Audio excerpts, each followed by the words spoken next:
Good morning, sir. Can you see and hear us? Yes, thank you very much. Thank you. Good morning, Mr. Reid. Good morning. Can I return once again to the topic of whether the Post Office did not wish to have ownership of or administer any of the redress schemes? You remember we discussed this on day one and we addressed it again on day two of your evidence. I'd like you to consider, if we may, an additional piece of evidence in the light of the answers that you gave. Can we see, please, WITN 0020-0300?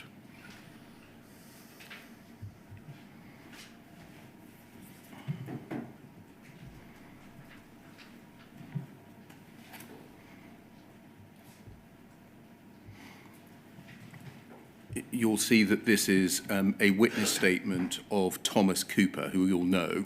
Indeed. By way of reminder for others, he was the UKGI non-executive director on the Post Office board for 5 years. Yes, that's correct.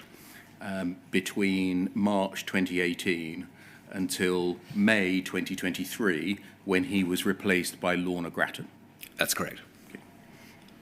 He gave evidence, by way of reminder, for the transcript in phases 5 and 6 of the inquiry on the 10th of June 2024.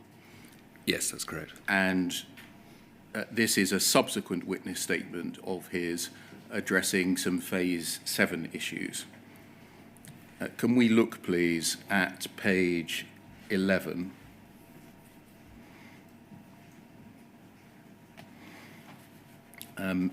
Under the heading Operational Resourcing, and this is part of his statement which addresses the governance of and resourcing of the HSS. And he says, during this phase there were discussions at the board about how the Post Office would operationally resource the compensation work streams. In spring 2020, the shareholder team contributed to those discussions by providing advice to the department concerning the separation of historical liabilities and compensation matters arising from the GLO from the business-as-usual commercial operations of the company. One option that was suggested was to transfer the management of Post Office's compensation-related liabilities into a newly created separate company wholly owned by His Majesty's government. This would have enabled the Post Office to focus on the strategic and operational issues it faced, whilst in parallel having a dedicated resource set up to deliver compensation to victims of the Horizon scandal.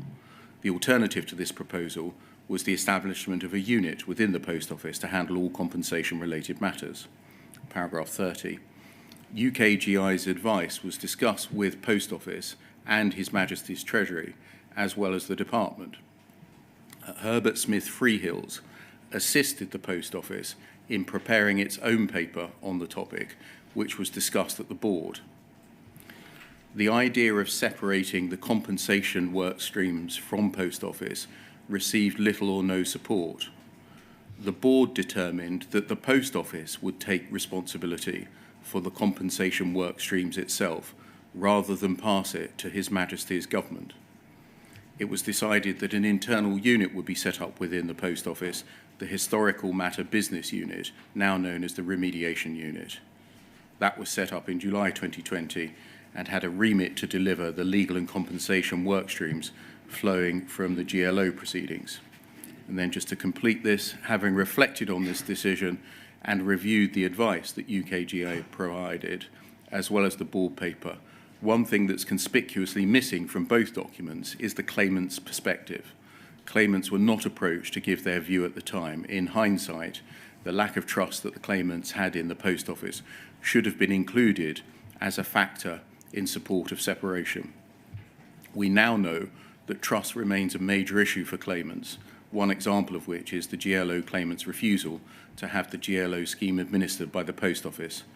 Given that, as of today, significant elements of compensation being delivered to sub-postmasters are being administered by the department, as well as the very significant strain that compensation has placed on Post Office's management, which has lacked the bandwidth to handle the multiple complex issues in front of it, I believe, with the benefit of hindsight, the option of separating the compensation from Post Office should have been considered more seriously. However, at the time, following the successful settlement of the GLO and the participation of the GLO claimants in the design of the HSS, there was a perception at the Post Office that a degree of trust in Post Office had been restored. It's possible, therefore, that even if UKGI's advice and the board paper had identified the issue of trust and captured it fully, the decision may well have been made the same in any event. Just going back to paragraph 30, please. In the third line, Mr. Cooper says that the idea of separating the compensation work streams from Post Office received little or no support, and the board determined that the Post Office would take responsibility for the compensation work streams itself rather than pass it to His Majesty's government. Is that correct? I think recollections do differ. I am very clear that I have contemporaneous notes from May, June and July where the notion... Sorry, and that's 2020? Yep. Where the notion of a good bank and a bad bank was put forward by myself and Carla Stent, and Carla Stent was the chair of the Audit and Risk Committee, and we were quite vociferous about the necessity to separate good bank from bad bank, by which I mean how could we ring-fence the different elements of these particular schemes. So I don't support the notion that it received little interest or little support from the board. I think the board were very aware of the amount of work that would be required, let alone the level of trust that needed to be established. So I have a different view and a different recollection. Given that in any event there appears not to have been agreement with government that Post Office should not participate in or administer the compensation schemes, wouldn't that therefore present the ideal opportunity to tell the inquiry, when it was considering that issue, Post Office's view? Quite possibly. As I mentioned yesterday, and I think indeed as we discussed on Wednesday, this was very clearly an instruction from the UKGI. It wasn't a shall we decide how to do this? What is the best way? So I'm very clear on that.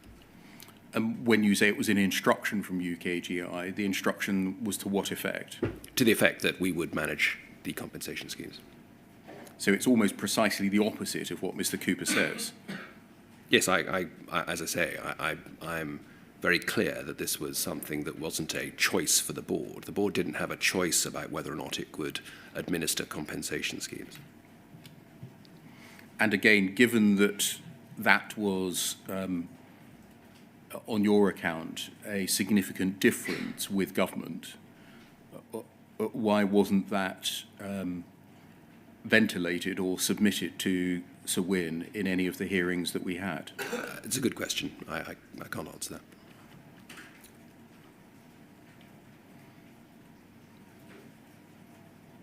Thank you. That can come down.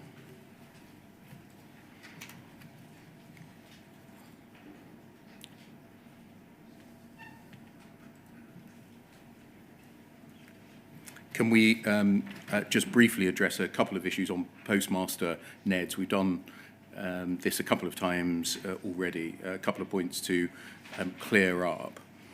You tell us in your first witness statement, there's no need to turn it up, it's paragraph 94, that they were not provided all papers that went to the board because of conflicts or a conflict. Is that right? That's correct. What was the conflict that the provision of papers to the Postmaster Neds that would have arisen?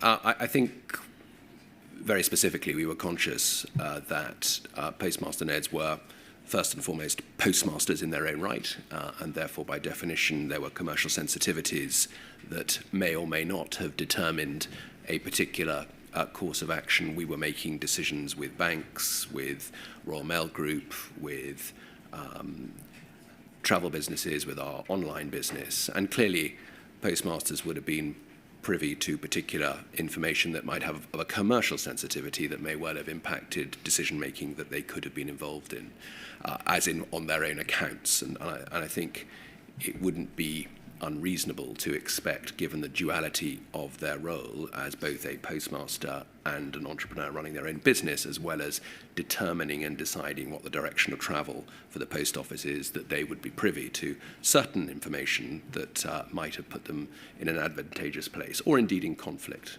with the organisation. Was a similar approach taken to the UKGI NED? Because they had a duality of role, didn't Yes, they did, but they don't have a financial interest per se in the operation of their post offices, as the postmasters themselves do. No, they have a different role. They have a different role, yes, clearly. Was it information and papers kept from them? Well, I'd probably put it in a slightly different way. As we saw, I think it was yesterday, we saw, indeed in Project Pineapple, information that was shared with the non-executive directors by Henry was not shared with myself and Lorna. So there was a very evident illustration of that point.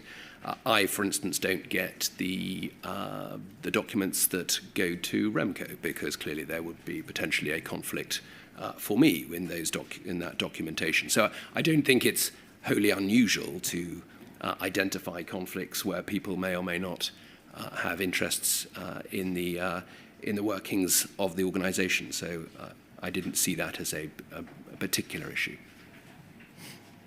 How did it affect, if any, their role, the Postmaster Ned's role on the board, by the non-provision of papers and information?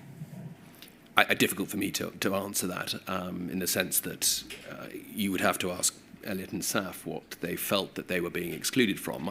My sense is that it was very little and very limited in terms of what they were excluded from. If I think back over the last 3 years where we have been in a board meeting where either they've had to excuse themselves or leave the room because of conflict, I genuinely wouldn't be able to identify any specific issue, any specific time. You tell us in the same statement, it's paragraph 98, that both the current Postmaster Neds were consulted on how to approach the next round of NED recruitment, and based on their input, the criteria for the role have been rebalanced and made more objective and clearer. What was unbalanced and or unobjective about the previous criteria?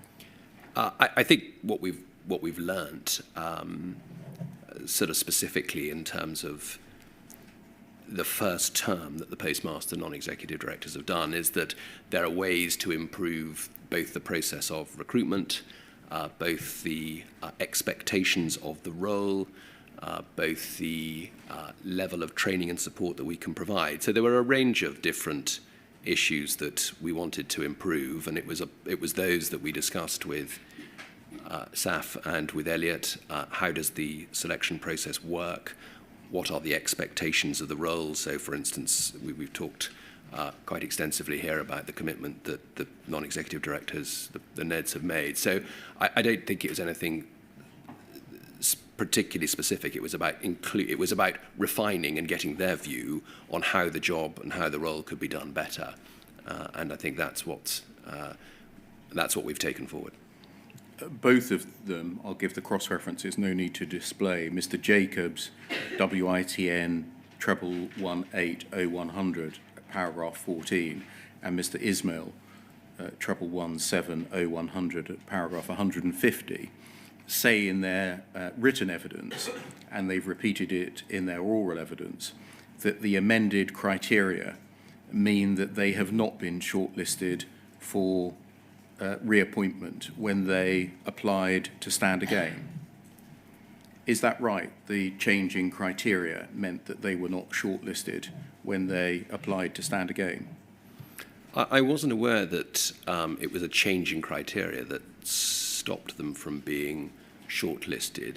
I haven't seen the analysis of all the participants who've come forward to put their names forward. That's obviously something that's managed and run by the company secretary, and the nominations committee will be the individuals that determine what the criteria is for the selection process. So that's obviously not a committee that I sit on.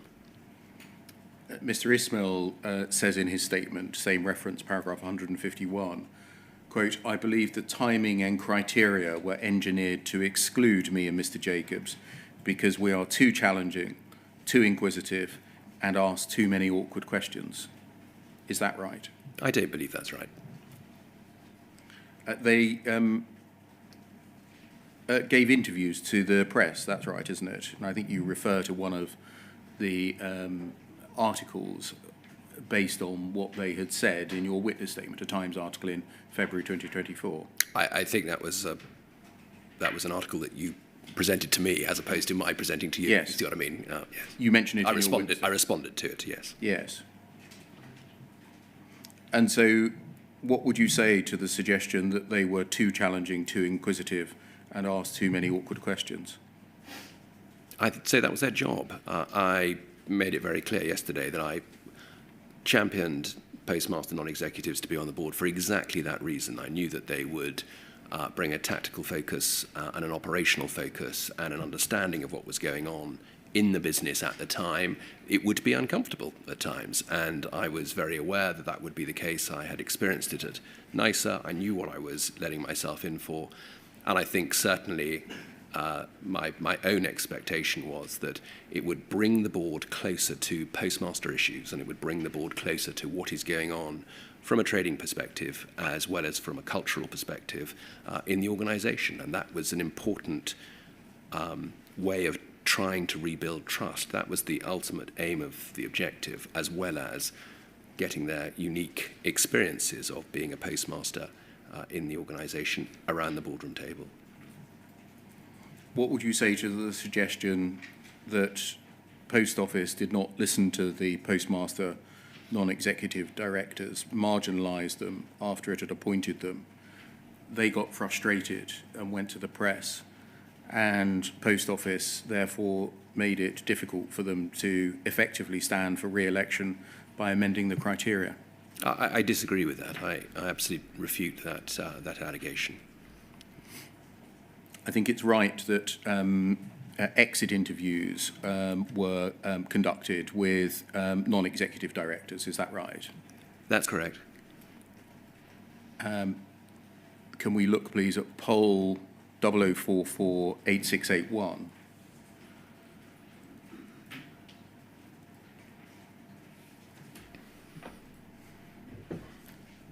Ned exit interviews written summary conducted by Ernst & Young, EY.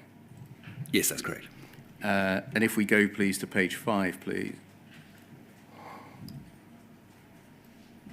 I just want to look at some of the things that were suggested.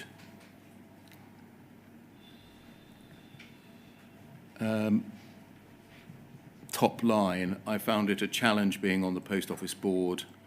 It can feel like a puppet board where we don't have real decision-making powers while actually having a lot of responsibility. And then further down, just under the line, in answer to the question, what are the issues facing Post Office that will likely consume the time of incoming NEDs, answer that they will be coming into a board that's actually not that influential as a whole. It really has no authority. It just really rubber stamps decisions made elsewhere. And then over the page to page 6, please. And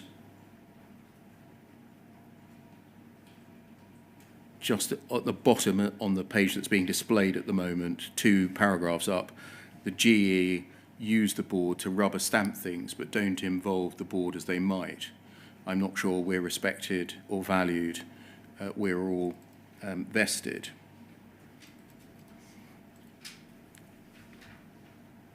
There isn't the level of trust in the GE, nor are we trusted by them. This has resulted in a lack of commitment to minuted actions. Those comments, and I realise I'm selecting Yes. from a large number, comes during your tenure as chief executive, doesn't it? Yes, that's correct, although I think Carla Stent in particular, her tenure was 6 years, So it was partially predated it. indeed. Do you accept the description of the role and function of the general executive, group executive? No, I don't think so. We have and this has been discussed, I think, quite extensively by other colleagues, the range of information that comes to the board and the issues that the board has had to grapple with over the last 4 or 5 years has been quite unique in the sense that there are just a range of priorities that are very difficult to distinguish between. And so it has been difficult to get that level of genuine decision-making, I think, would probably be the best way to describe it. The sort of broader challenge, I think, is around the effectiveness and independence of the board and whether or not they have the levers and the power to make the decisions that the Post Office needs. I think that is the underlying theme that is being expressed here, certainly in the first 2 or 3 bullet points that you were making. And there is a challenge around that, and that is when you read the context of the entire feedback, that is the underlying theme of why I think individuals have found that they would only stay for 1 term on the board because they felt, I think it's in the first bullet that you made, that they have an enormous amount of responsibility and accountability, but they have very limited and little decision-making powers, primarily because those decisions are either made by the shareholder, stroke UKGI, or they are difficult to influence. And so what's described by these exiting NEDs is not your experience at all of the board? Which particular bit? Well, the 3 that I've read to you. It's a puppet board. We don't have any real decision-making power. The board isn't influential as a whole. It rubber stamps decisions, in fact, made by the GE, and the board rubber stamps things that are for which it isn't respected or valued. No, I don't think I would agree with that. I think the first 2 points that you make are actually more references to the influence and shape of the board with regard to the shareholder as opposed to with regard to the group executive. I think it has been very tough, I think, for the board and the group executive, certainly at this particular juncture. But I don't think that is something that is widely experienced in terms of the group executive just expecting the board to rubber stamp issues. I think it's more the volume of work that the board was having to deal with that meant they couldn't give the level of attention to the specific issues and topics that were being brought forward.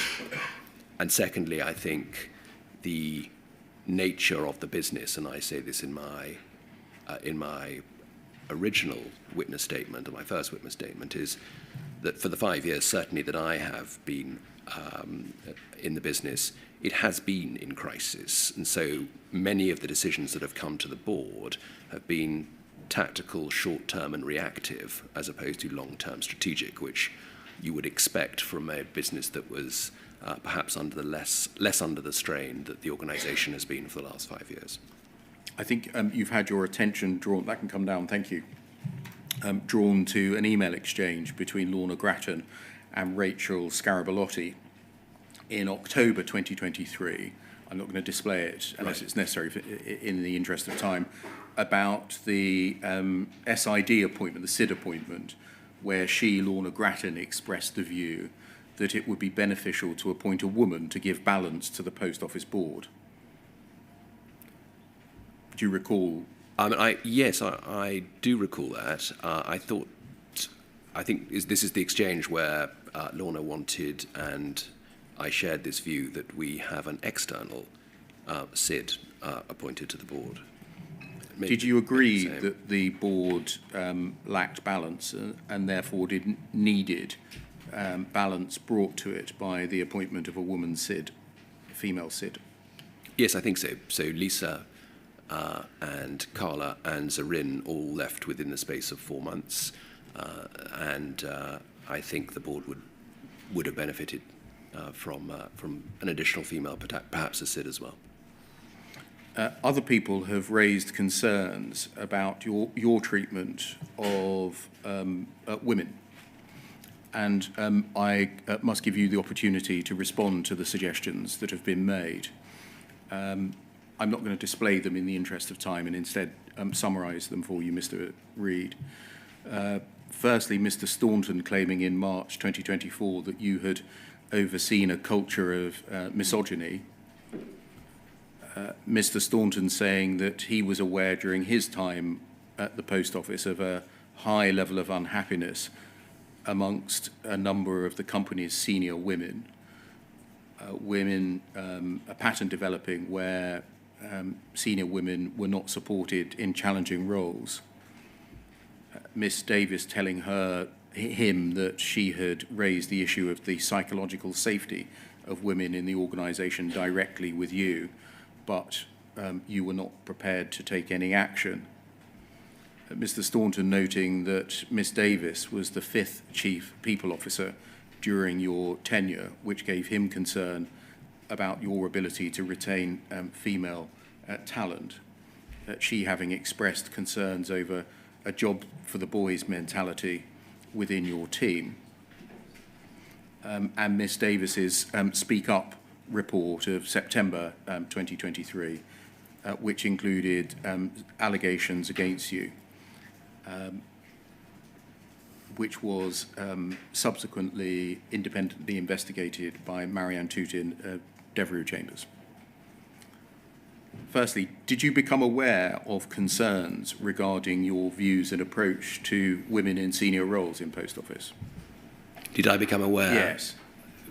In what? Well, I became aware when Ms. Davis, having left the organisation in June 2023, in September 2023, elected to bring a series of grievances against me and against Henry Staunton and against the Post Office more generally, having not had her job role and her probation period converted into a permanent role. And so, having left the organisation in June, it was then some 2.5 months later that she made a series of allegations against me and including Henry. Was that the first time that you became aware of concerns regarding views and approach towards women in Post Office? It was the first time that I was aware that allegations had been suggested that I was fostering a culture of misogyny or anything along those lines. When you joined the Post Office, were you concerned about any lack of diversity amongst the senior executive team or the board? Not at the board. I think we were a diverse and functioning board. I think it was relatively well known that the group executive was male-dominated, certainly, and we were keen to set ourselves some targets for the senior leadership group and also for the group executive to introduce some diversity to both of those two forums. You tell us in your witness statement, no need to turn it up, it's the second witness statement, page 17, paragraph 49, that a survey conducted by Post Office showed that the proportion of women experiencing comments that felt offensive, embarrassing or hurtful was greater than men, and that rose significantly and consistently with seniority. Following the results of that survey, what steps were taken, if any, to address it? We had an action plan. 3 things emerged, I think, from that survey in particular, if it's the one that I recall. The first one was that disabled colleagues within the business were suggesting that they didn't have the opportunity to get on in the same way and weren't supported in the way that some of their abled colleagues were. We had an issue, a cultural issue, in that some of our cultural minority colleagues felt that they were not getting the level of promotion that they wanted and warranted. And then the third piece, which quite rightly you highlight, which was very, very disappointing and very unsurprising to a degree, was that senior women within the organisation had experienced more unwanted comments than their male counterparts. And so we established those three as the core equity, diversity and inclusion elements to our strategy, and we advised the organisation that that is where we were going to spend our time. We have recruited a new capability and inclusion director, and also a new equity, diversity and inclusion director to spearhead the strategy, our EDI strategy that we want to develop. So we are very conscious of that feedback and have been very transparent in the fact that this is something that we will be addressing over the next few months. One miscellaneous topic before I ask my final questions to you. Can we look, please, at poll 0044-8381?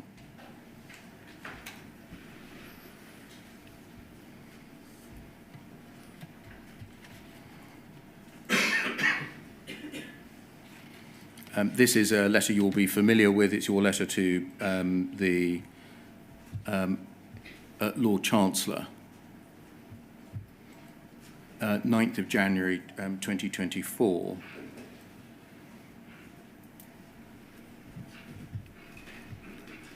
You're familiar with this? I Yes? am indeed, that's right. And I'm therefore going to skip over the first three paragraphs.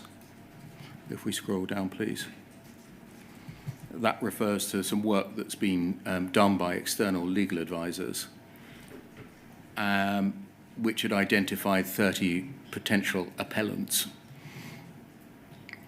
to whom Pol would write, because it would be highly likely that Pol would concede their appeals in the Court of Appeal.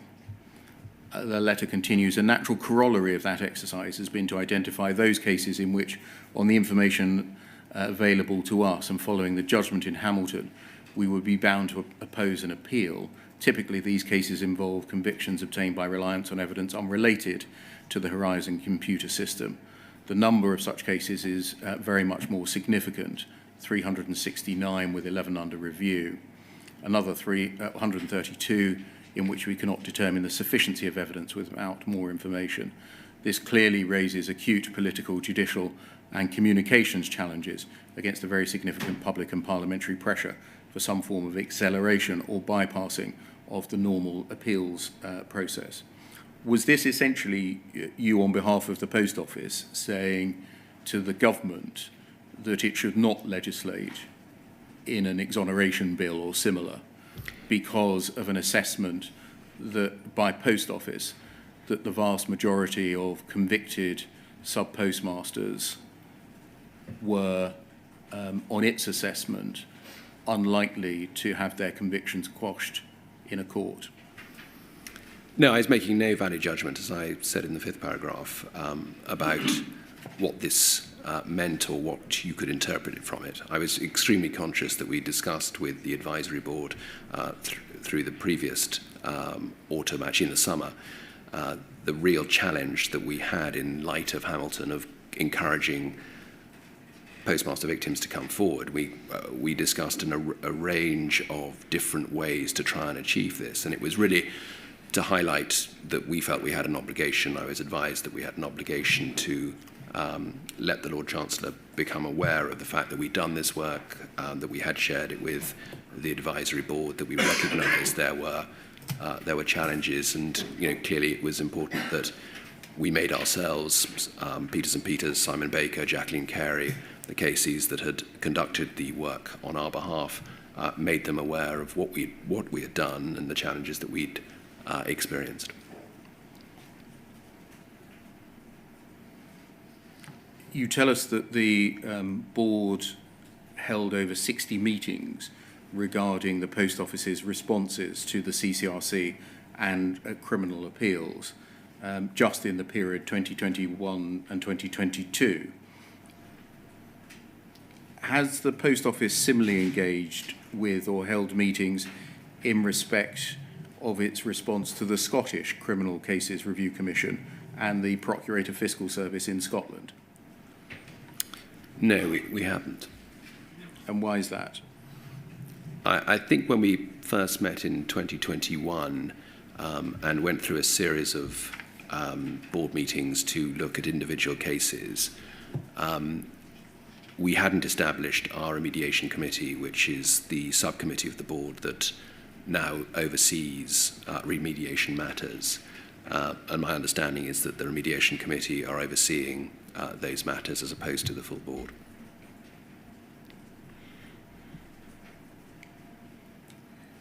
In May 2024, the Lord Advocate made a statement to the Scottish Parliament that due to its conduct, the Post Office was no longer trusted in Scotland and as such had been stripped of its role as a specialist reporting agency in Scotland. But what was the Post Office's response to that?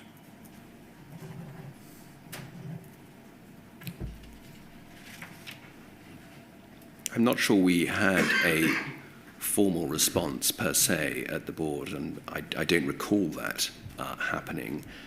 I think we had and have been very clear that we will not be conducting any form of prosecution, so I don't think it was of enormous surprise that that was the decision that was made, but it wasn't a formal discussion, certainly at the board. It may well have been something that was considered the remediation committee. Has the Post Office carried out any formal review of its previous performance in the role of a specialist reporting agency in Scotland? Not that I'm aware of. Lastly, on this topic, can we turn up poll 0044 8701?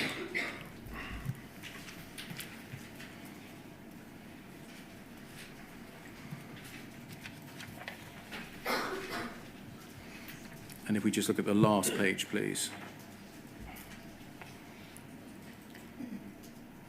This is a letter from Mr. Vamos, partner and head of business crime. And if we just scroll down, we can see it's sent for and on behalf of Peters & Peters solicitors. And if we go back to the first page, please. This was a letter that I think was displayed on the Post Office's website. Yes, I understand that, yes.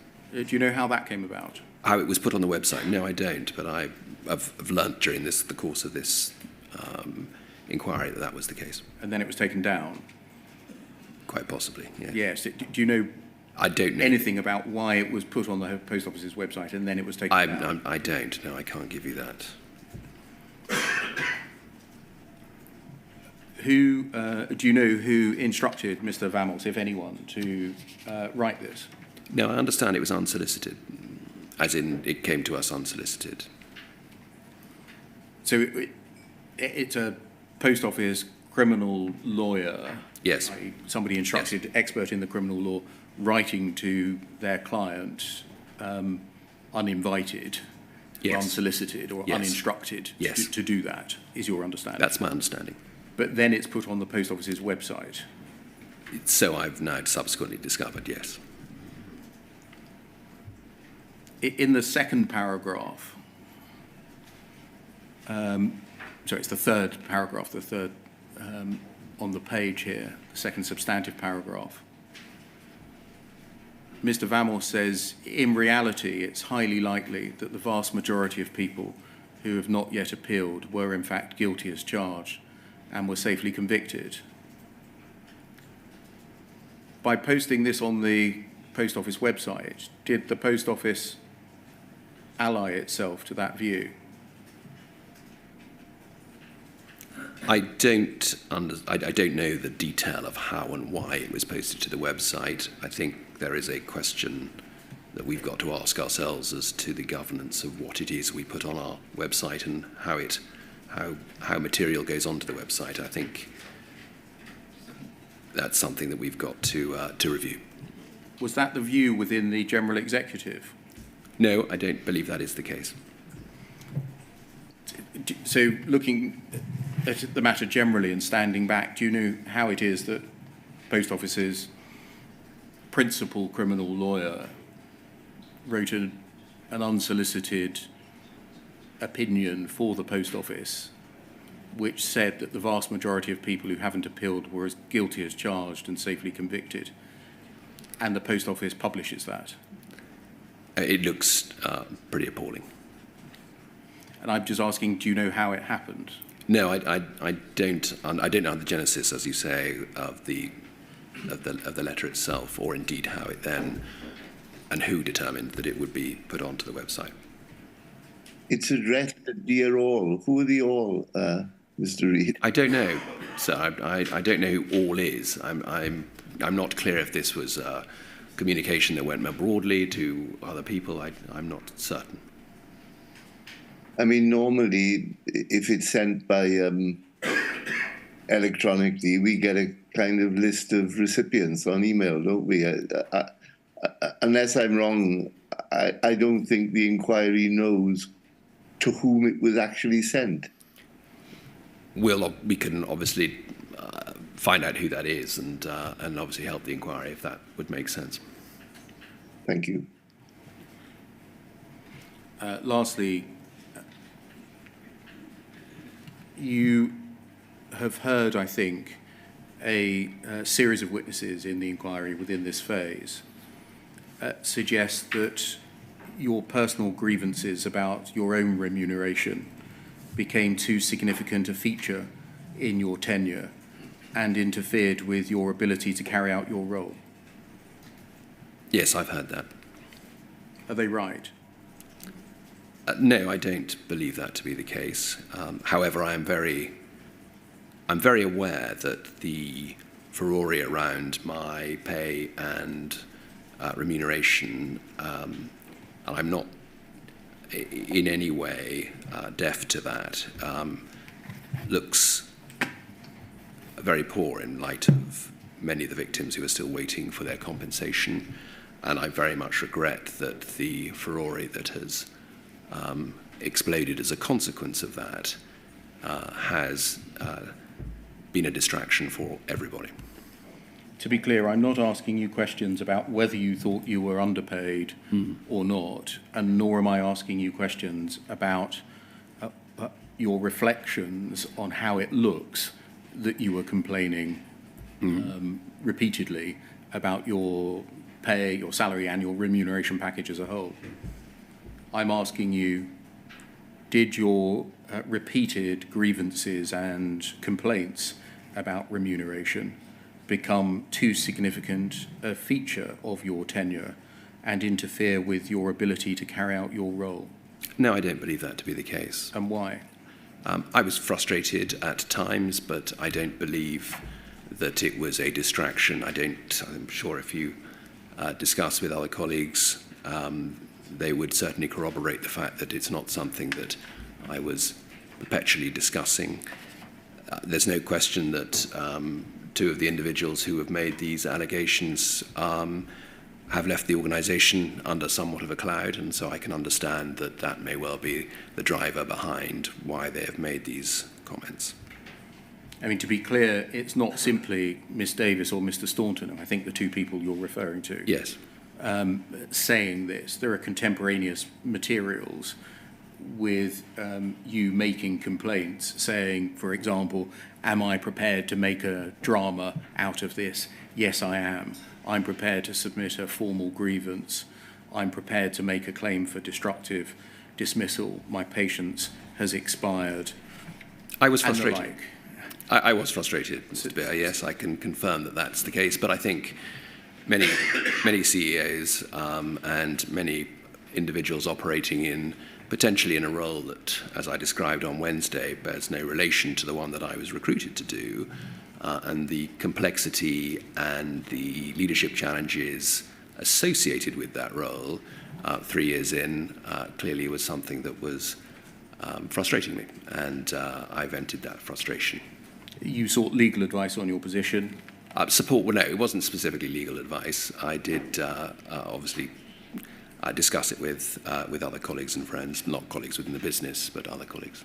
You sought PR advice.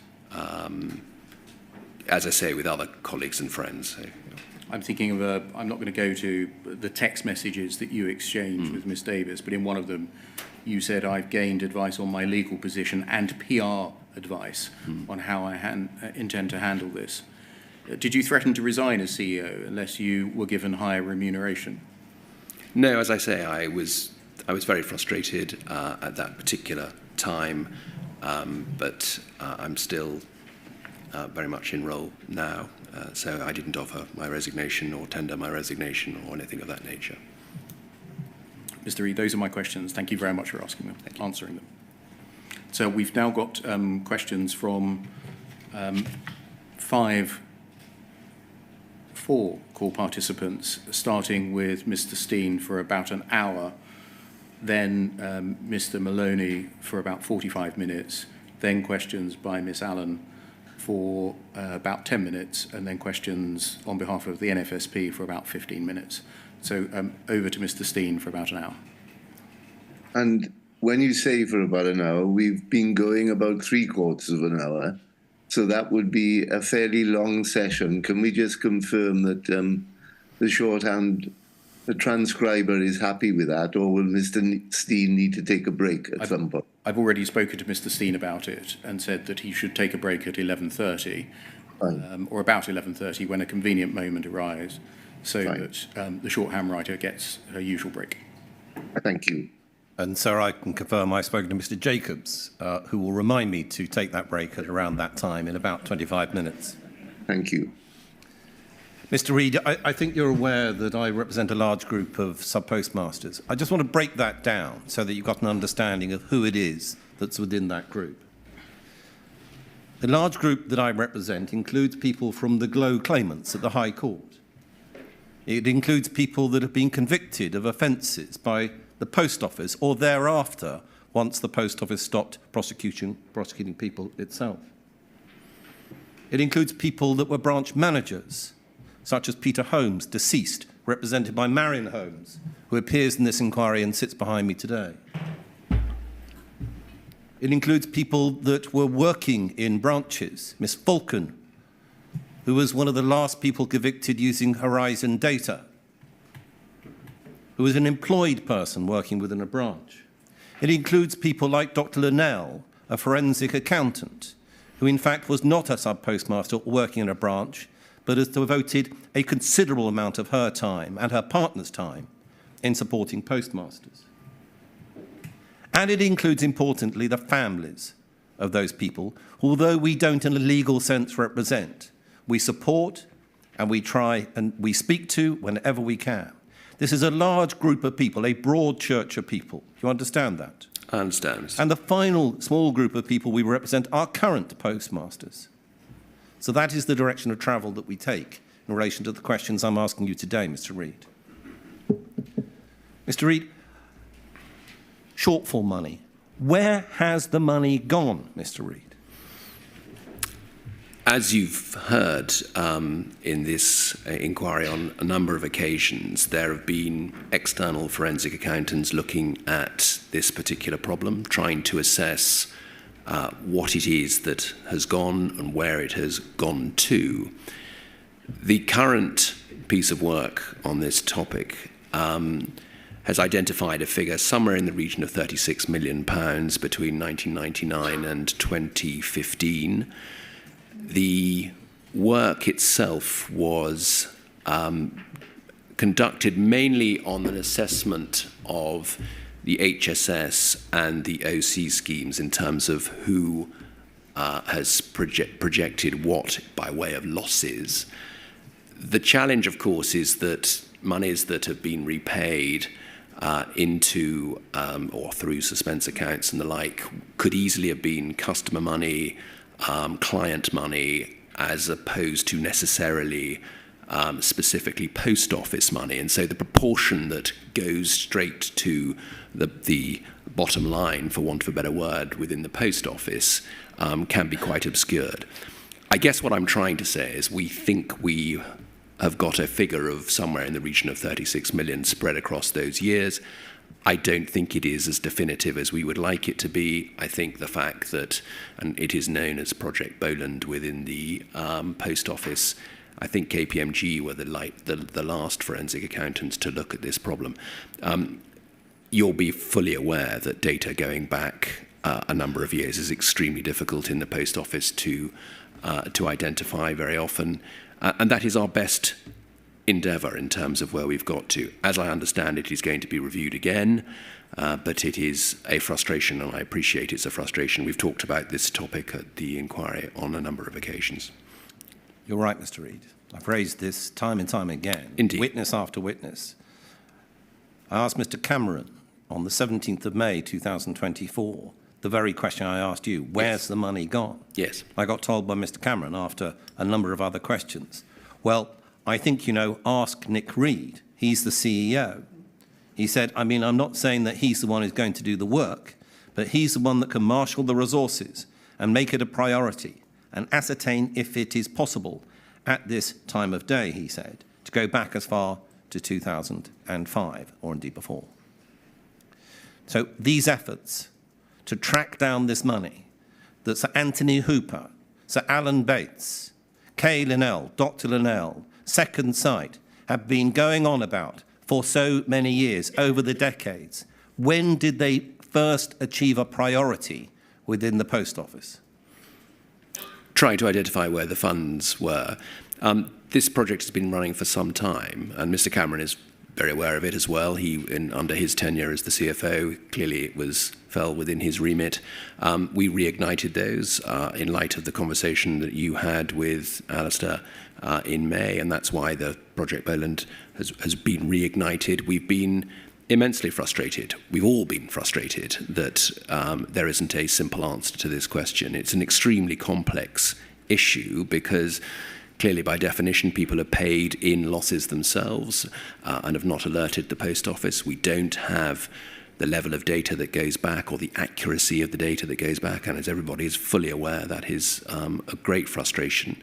And as I say, this is predominantly based upon what victims of the scandal have told us through the HSS and indeed through the OC, and our attempt to try and understand from that mechanism.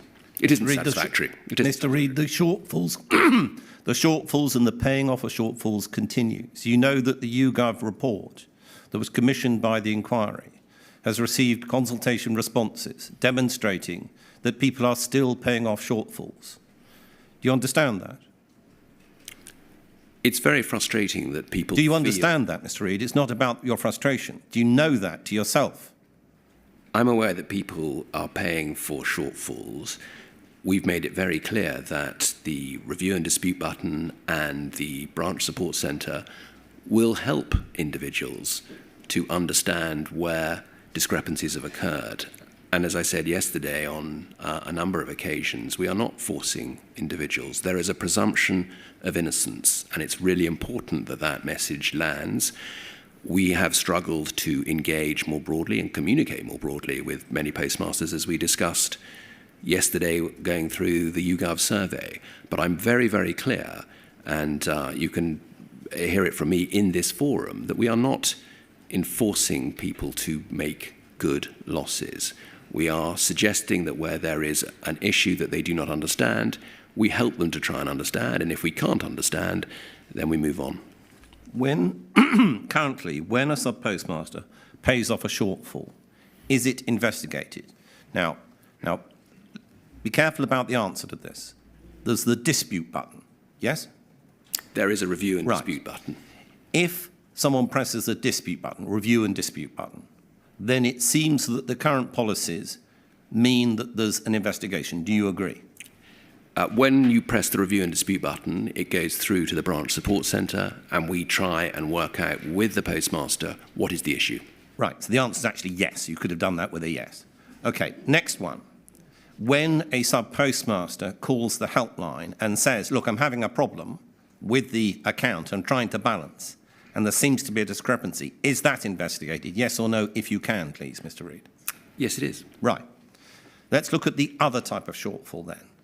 So where someone does not press the review and dispute button, where someone does not phone the helpline for whatever reason, is that investigated? So a shortfall that is paid off by a sub-postmaster, which is not the subject of pressing the button and not the subject of calling the helpline, is that investigated? If it isn't brought to the attention of the branch support centre, then it won't be investigated because we would be unaware of what had occurred. Now, the system within a branch...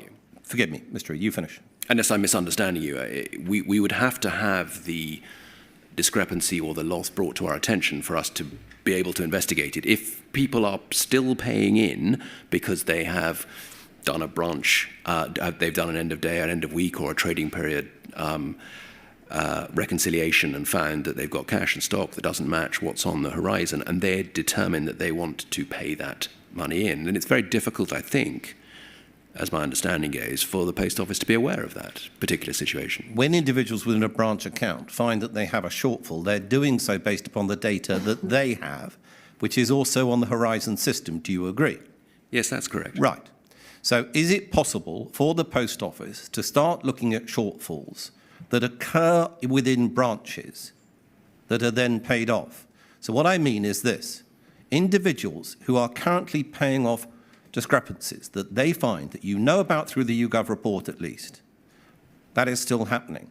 Why doesn't the Post Office actually start to analyse the shortfalls that are occurring on their accounts? Well, we have a discrepancy report and a shortfall report. Every single investigation that now occurs into a shortfall and or a discrepancy is recorded. So we have an impact, a branch impact sort of program, I think it's called BIP, which identifies all the shortfalls and identifies all the discrepancies, so that that database is available for anybody in the branch support centre or anybody in the support and reconciliation centre to look into to see if there is a commonality or a theme. And what we do is obviously we look at the range of discrepancies that occur and we start to address them by theme, so that those that are occurring more regularly, and we discussed this yesterday in terms of moving keys or the like, we address. So let's go back a couple of minutes into your evidence.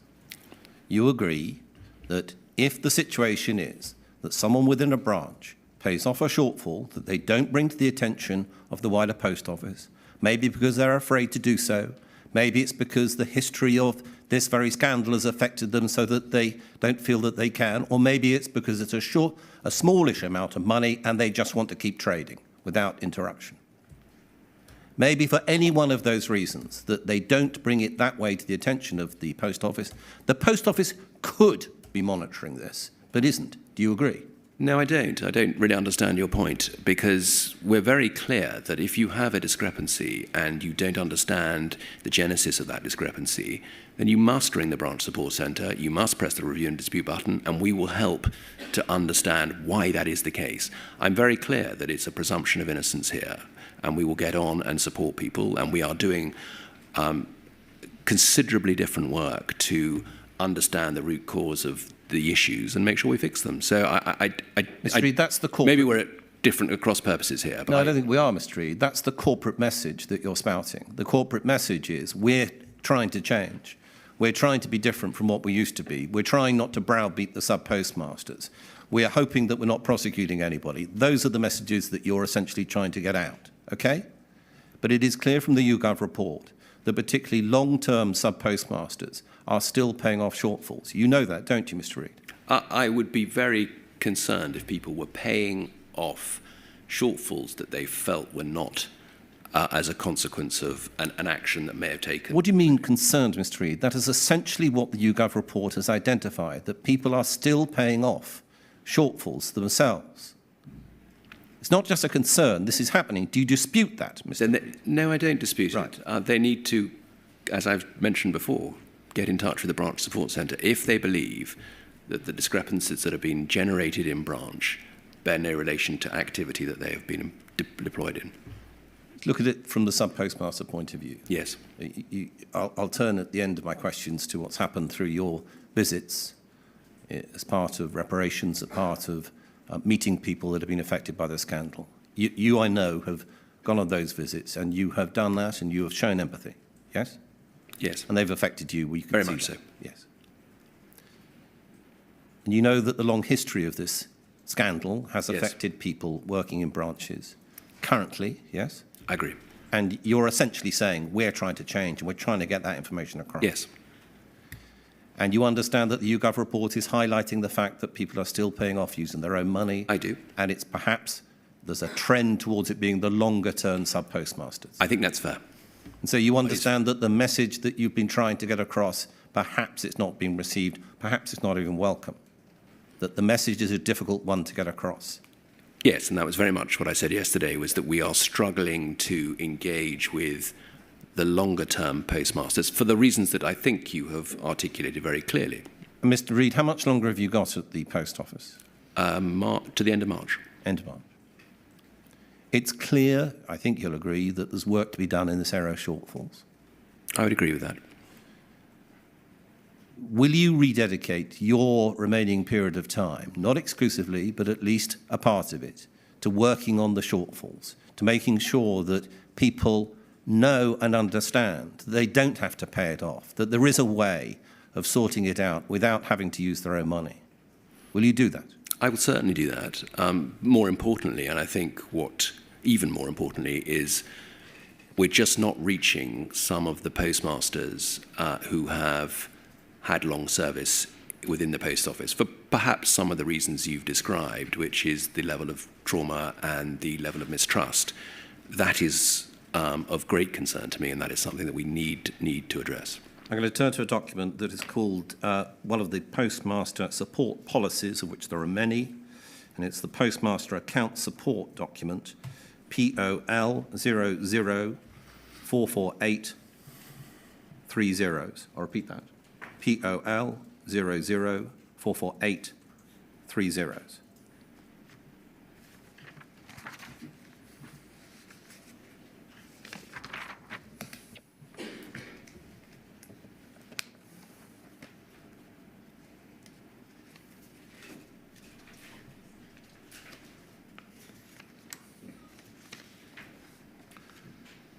Now, Mr. Reid, you may have some familiarity with these documents if on the original they're bright red, as they come on the screen, that right.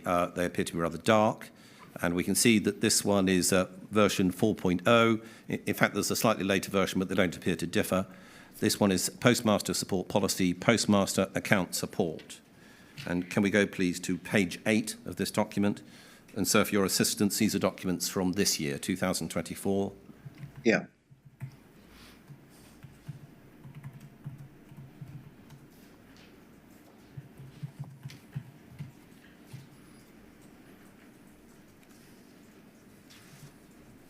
Could you scroll down to, on that page, I think it's called The Risk, the title is The Risk, which is paragraph 2.5.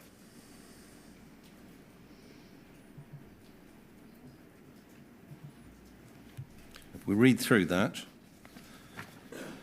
Post Office can recover losses from a postmaster when such losses are caused through negligence, carelessness or error, and Post Office has carried out a reasonable and fair investigation, as set out in the Postmaster Accounting Dispute Resolution Policy, as to the cause and reason for the loss, and whether it was properly attributed to the postmaster.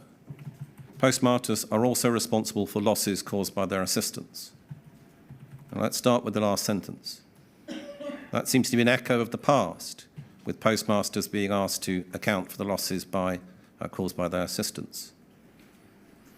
Is that quite right? I think it needs further clarity in terms of what does that specifically mean. I think my interpretation of this is that the postmaster must be responsible, obviously, for the assistant, the level of training, the level of responsibility, and the conduct of the individual. I think the inference here is not quite appropriate. No, yeah, it needs tightening. Needs a bit of work, you might say, Mr. Reid. And the starting point of this part at 2.5 is Post Office can recover losses from a postmaster when such losses are caused through negligence, carelessness or error. So the system's still saying to sub-postmasters that what can happen is that we may pursue you for losses. A tenor of your evidence yesterday was that perhaps we don't do that. What do you think about this policy? Well, I think, as we said yesterday, one of the first things that we need to do is make sure that negligence, carelessness, and or error is described very clearly, as in what does it mean? So as an example, negligence might be leaving the safe door open during the middle of trading in a busy branch. As an example, that could be considered or deemed negligent. But I think it needs a lot more clarity in terms of what is it that these statements actually mean, and how and who is interpreting them, and what are the implications of those interpretations. So I think well, I agree with you in that sense that there's more work to be done. I asked a whole series of questions this morning about shortfalls and people paying them off. What may be the cause of it? It's this type of messaging, which says that we may still go after you, that still exists this year within the Post Office, doesn't exactly help, does it, Mr. The tone is inappropriate. Can I go to a different document, please? This is a document which is another postmaster support policy, so there are quite a few of these. This one's contract termination. And the reference is POL 00448-206. So I'll repeat that, POL 00448-206. And are all these documents 2024, Mr. C? They are, so I can show the dates on these things. No. I'd assume they're all 2024 unless you tell me otherwise. That's right, sir. You might at some stage ask the inquiry team for copies of these, but they're changing so frequently, to be fair to the Post Office, that it's difficult to identify the ones. The ones I've got, in fact, are slightly later ones than the ones that I can find on relativity. Just for a point of help, the postmaster support policies, I think there are 12 in total. They go through a yearly cycle of review and revision. The Risk and Compliance Committee and the Board Committee, which is the ARC Committee, which is upon which actually postmasters sit. So postmasters non-executives sit on that committee in terms of Elliot Jacobs in particular. Can we go to paragraph 4.5, please? I'm conscious, Mr. Reid, obviously, of time, that's all. Okay.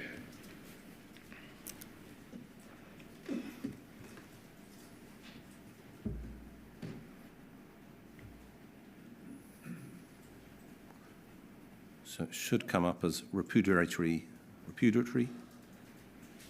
breach. How do you say that word? Repudiatory. Right. Okay, 4.5, immediate termination. In fact, on the document I've got, which is slightly later, it's called, how do you say that word? Repudiatory. Repudiatory breach, okay? So 4.5, immediate termination. Post Office may only terminate a contract immediately without notice where, can you go over the page, please? And then, 4.6, there we go. And further down, please. So 4.6. So this is about immediate termination, okay? And these are the sorts of breaches that can cause immediate termination. 4.6, fifth bullet point down, where discrepancies of a significant value have been caused by the negligence, carelessness or error of the postmaster, resulting in a loss to Post Office and which have been fully investigated by Post Office. Okay? Mr. Reid, my suggestion is that if we follow through the documents that are in existence, that are live today, that essentially the same message is going out, even to the point of essentially saying you might be sacked without notice. Well, I think a couple of points on that. What I'm very, very clear about is there is no termination without the Dispute Resolution Committee, upon which sit two ex-postmasters, one of which is the chair of that committee, that oversees whether or not we can dismiss or can close down an individual post office or postmaster. So we've been very explicit that we do have an independent postmaster or an ex-postmaster who sits on that committee. Your understanding, though, from my questions is I believe that you accept that there's work that needs to be done. The tenor of these documents is still saying, essentially, we may go after you if we find that there are losses to the Post Office through Horizon shortfalls, that's still a message that's out there, Mr. Reid. Do you accept that this needs perhaps, at the very least, a bit of rework? I think there is some rework that needs to be done. We can agree on that, Mr. Steen. Now, we know that in relation to shortfalls, and I quote here from the statement of Melanie Park, for those that wish to make a note, it's paragraph 97, page 46 of her statement. Her statement, for anyone's note-taking purposes, is WITN 116000100. I do not need to go to the document. Ms. Park will be giving evidence later in this inquiry, says, however, a branch is prevented from completing the trading period end process and moving into the subsequent trading period if it has not actioned all transaction corrections, either by accepting them or using the RD function in Horizon and or has a balance remaining in the local suspense account. Now, as I understand it, what Ms. Park is going to be telling us, therefore, is that unless you sort out the shortfalls, you can't keep on going. Okay? No, she's not going to tell you that. Okay. We'll ask her those questions. Yes, you can. All right. One of the contractual requirements, and if we needed to, we can go to it in the policy documents, is that the branches, the sub-postmasters, comply with visits from the branch assurance teams. That's correct. Ms. Parks says about that, paragraph 55 this time, I would also like to make clear that no member of any team that might ultimately investigate a discrepancy arising from a branch assurance visit will be present during the branch assurance visit. Okay? Shall I repeat that? Yes, please. I rather mangled it. She's saying this. I'd also like to make clear that no member of any team that might ultimately investigate a discrepancy arising from a branch assurance visit will be present during the branch assurance visit. Okay? That's correct. So she's talking about essentially separations of teams. So let's add this all up together. We've got sub-postmasters who are subject to a contractual requirement to cooperate with visits from the branch assurance team. Yes? That's correct. The branch assurance team may refer matters to an investigation team within the Post Office. Yes, to the branch support and reconciliation team. And Mr. Beer yesterday asked a number of questions about the contract and about whether the terms used within that contract, investigation teams, was appropriate. And you said yesterday, again, that needs work. You agree, and you recall that? I do recall that. Yeah. Then we have the policies that we've been looking at today that again need work, which appear to be saying, look, to the sub-postmasters, we may still go after you for losses. Yes? Again, all needs work. Yes, I mean, we've got more to do. There's always work to be done. From the sub-postmaster point of view, it might be said that whatever you call the branch assurance team, you could call them the Butterfly Club, Mr. Reid. It will still be seen as being part of an investigation by the Post Office into shortfalls that may lead to their contract being terminated. That is the message that comes across if you look at the system, Mr. Reid. And that's the message which I think you're saying you don't in fact want to come across to sub-postmasters. I certainly don't want that message to come across to sub-postmasters. I'm also very clear that the branch assurance team do one thing and one thing only, and that's basically a stock check. They will count the stock and they will count the funds. They won't do anything else. They won't investigate anything. They have no accountabilities. They have no job role associated with anything other than a cash and stock check. If we haven't made that clear for folk, then we need to be much clearer in doing so. The other point I think that is important to make is the presumption of innocence still pervades, and that is really very important. We are here to try and resolve discrepancies, not to insist upon people making them up if they believe that not to be the case. And you touched on the importance of not being able to trade or move into the next trading period. If the review and dispute button is pressed, if there's any disagreement or misalignment associated with a discrepancy, then it gets placed into effectively a local suspense account, and you move on and you trade. And you trade the following week, and you trade the following week after that. And we will then try and resolve what the issue is. And if we can't resolve it, then we have a dispute process that we can go through. But we are not at any stage forcing people to make good losses that they do not agree with.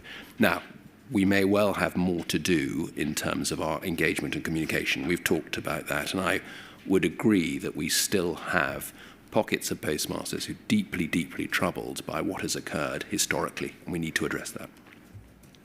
Pockets may be a slight understatement, Mr. Reid. Looking at the figures that you get through the YouGov report, you've got significant numbers of people that are still doing this. They may be doing it in £10 and £20 or £50 or £100, but they're still doing it.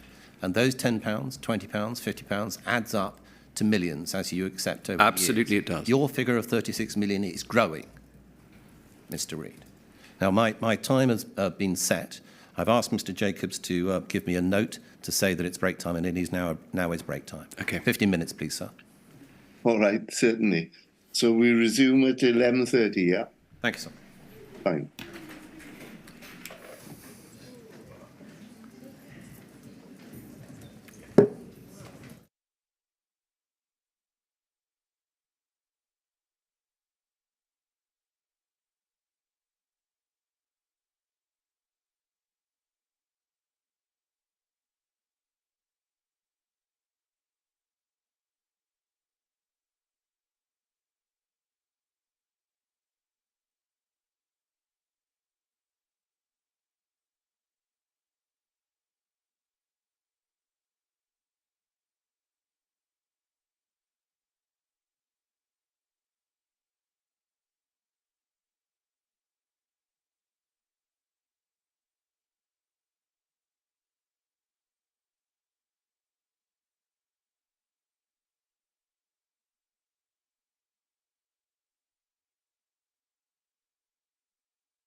think Mr. Steen will notice that the chairman has reappeared.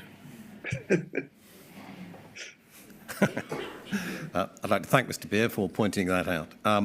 Mr. Reid, the background to this inquiry, the background to this scandal, it's all been about the withholding by the Post Office of information that would have assisted sub-postmasters, that would have assisted people that were being investigated, that would have assisted people that were going through the criminal courts or the civil courts or through audits.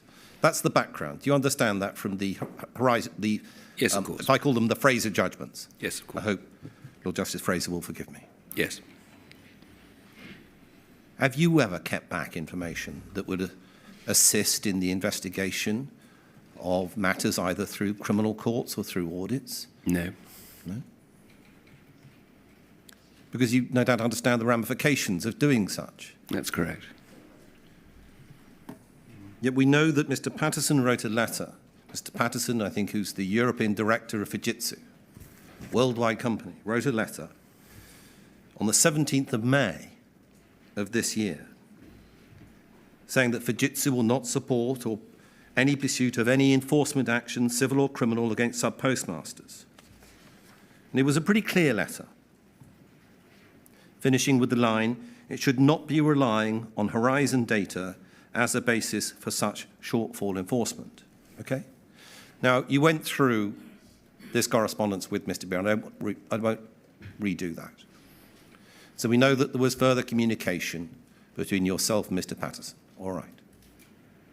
And we know that Mr. Railton gave evidence and says that he's going to take up this particular cudgel or this particular stream of correspondence with Mr. Patterson, and he's going to attempt to deal with it as well. All right? You recall that yesterday, Mr. Beer was asking you questions about a meeting of the SEG, that's the Strategic Executive Group. That was a meeting on the Wednesday, 26th of June 2024, starting at 11 a.m. And it was a discussion document that put forward by Ms. Gray and Mr. Bartlett, which was disclosure to support police investigations. You recall that? I do recall that. Now, let's ask the specific question. Had you, by the 26th of June 2024, disclosed to Ms. Gray and Mr. Bartlett the correspondence that you received from Mr. Patterson on the 17th of May 2024? Yes, she was aware of it, yes. Had it gone to the board? As I said yesterday, it was discussed with Mr. Tidswell, he was the acting chair at the time, and with Lorna Gretton, who, as you know, is the shareholder representative. I don't think the full board had seen it. It was, as I say at the time, it was correspondence between two CEOs as opposed to a board-level decision. Now, Mr. Relson gave evidence saying that he had seen this correspondence as part of his pack, his evidence pack, before giving evidence. He clearly hadn't seen this document and this correspondence that you'd had with Mr. Patterson at Fujitsu. How come the new chair of the Post Office hadn't been told about the correspondence with Mr. Patterson, where the Fujitsu company creating essentially and running the Horizon system is saying, don't use our data? How come that hadn't got to Mr. Railton? I don't think we saw the engagement with Mr. Patterson in quite the same way as you have, and I think the point that I was trying to explain to Mr. Beer and to Sir Wynne was that this was more of a spat than anything else. I don't believe that it was the degree that you're suggesting here and now. I think we were quite affronted, obviously, by the communication that we received from Mr. Patterson, and that was something that Owen Woodley and Neil Brocklehurst have continued to take on over the summer.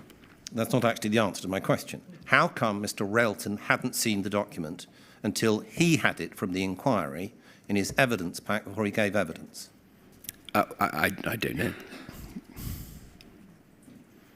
Because Mr. Railton's evidence by that point is that he's coming in, he's suggesting that there's going to be a turnaround of this particular ship, and it's going to be to rework the entire Post Office in relation to the questions that concern sub-postmasters, a good phrase he used. He's going to reverse the polarity of the Post Office. So it's postmaster-centric rather than the other way round, rather than executive-centric, is the way I understand it.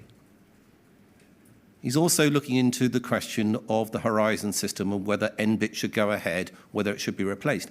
It seems that it should have been information that should have gone to Mr. Relton, and you don't know how it was missed. Quite possibly. Now, you've explained in one of your answers, just given, that, well, you thought this was a bit of a spat. That was your word. A spat between, and then you go on to say, however it came about, maybe between two CEOs. Did you, regarding that correspondence, take advice from a criminal lawyer? I took advice from my general counsel. That's not the answer to my question, unless general counsel turns out to be a criminal lawyer. It could possibly be that her training is in criminal law. I'm not sure. Right.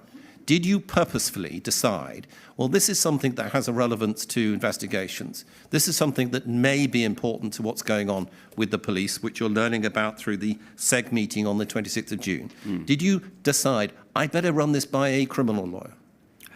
No, I didn't decide that at all. I decided that I would take the guidance of my interim chair, who is as a lawyer, and also the general counsel, and the shareholder representative, and describe what it was that I was communicating with Mr. Patterson. Did you take advice on this document from Miss Gallifand, King's Counsel? I don't ask for what the content of that advice was. I ask you whether you went to her. Miss Gallifand, Nicola Greeny, King's Counsel, Simon Baker, King's Counsel. They are all King's Counsel instructed by the Post Office and dealing with different aspects of this inquiry. Did you go to them? I don't. Saying, I've had this letter from Mr. Patterson at Fujitsu. It concerns me about disclosure. What should we do with it, or something similar? I don't know whether the email trails have been disclosed in their entirety, but they may well have been. And therefore, what guidance that General Counsel took, I can't tell you that. And when you get to the June meeting, which is the SEG meeting, which is a meeting that is discussing the question of disclosure to support police investigations, when a document is being put forward in relation to that, did you or anyone around you say to themselves, we better have a word with those police investigations and make sure that they're aware of this correspondence? No, I don't believe we did that. I think I go back to my question. Have you been involved in the withholding of information that may be relevant to investigations that are ongoing? No, I haven't. Well, it seems that your answer is a yes, Mr. Steen. I have. Well, I don't believe that to be the case, Mr. Steen.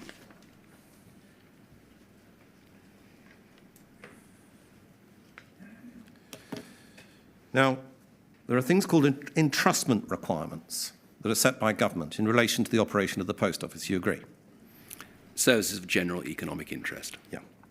So the Post Office has a wider community service aspect that is the subject of extra funding from government.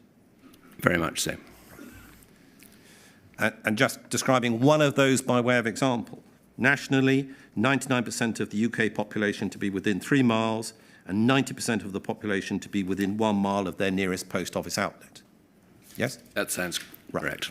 So using those as my example in relation to the requirement set, we know that there is, if you like, there is this outreach by the Post Office that is directed into communities whereby it might not be economically sensible to open up a post office if you want to make money.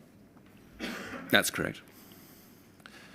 And the government provides essentially compensation, which I think is the word used, to the Post Office to allow the support for such branches. Do you agree? The expression I used was subsidy. Fine. Now, in your statement, you refer to a review by the government to undertake a review of its policy for the Post Office. And you refer to a letter from Mr. Kwarteng, Member of Parliament, I can't remember whether he's still elected or not, who was then the Secretary of State for Bays, dated the 11th of March 2022. Can we go to that letter, please? It is POL 00448-435. That's POL 00448-435.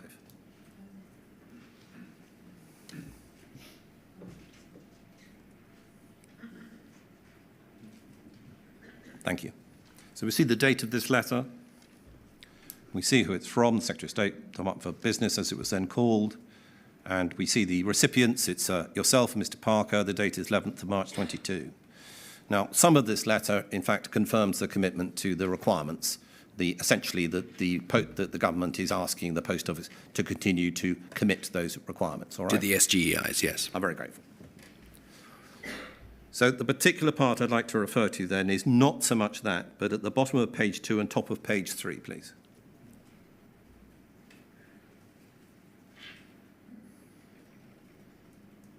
Thank you.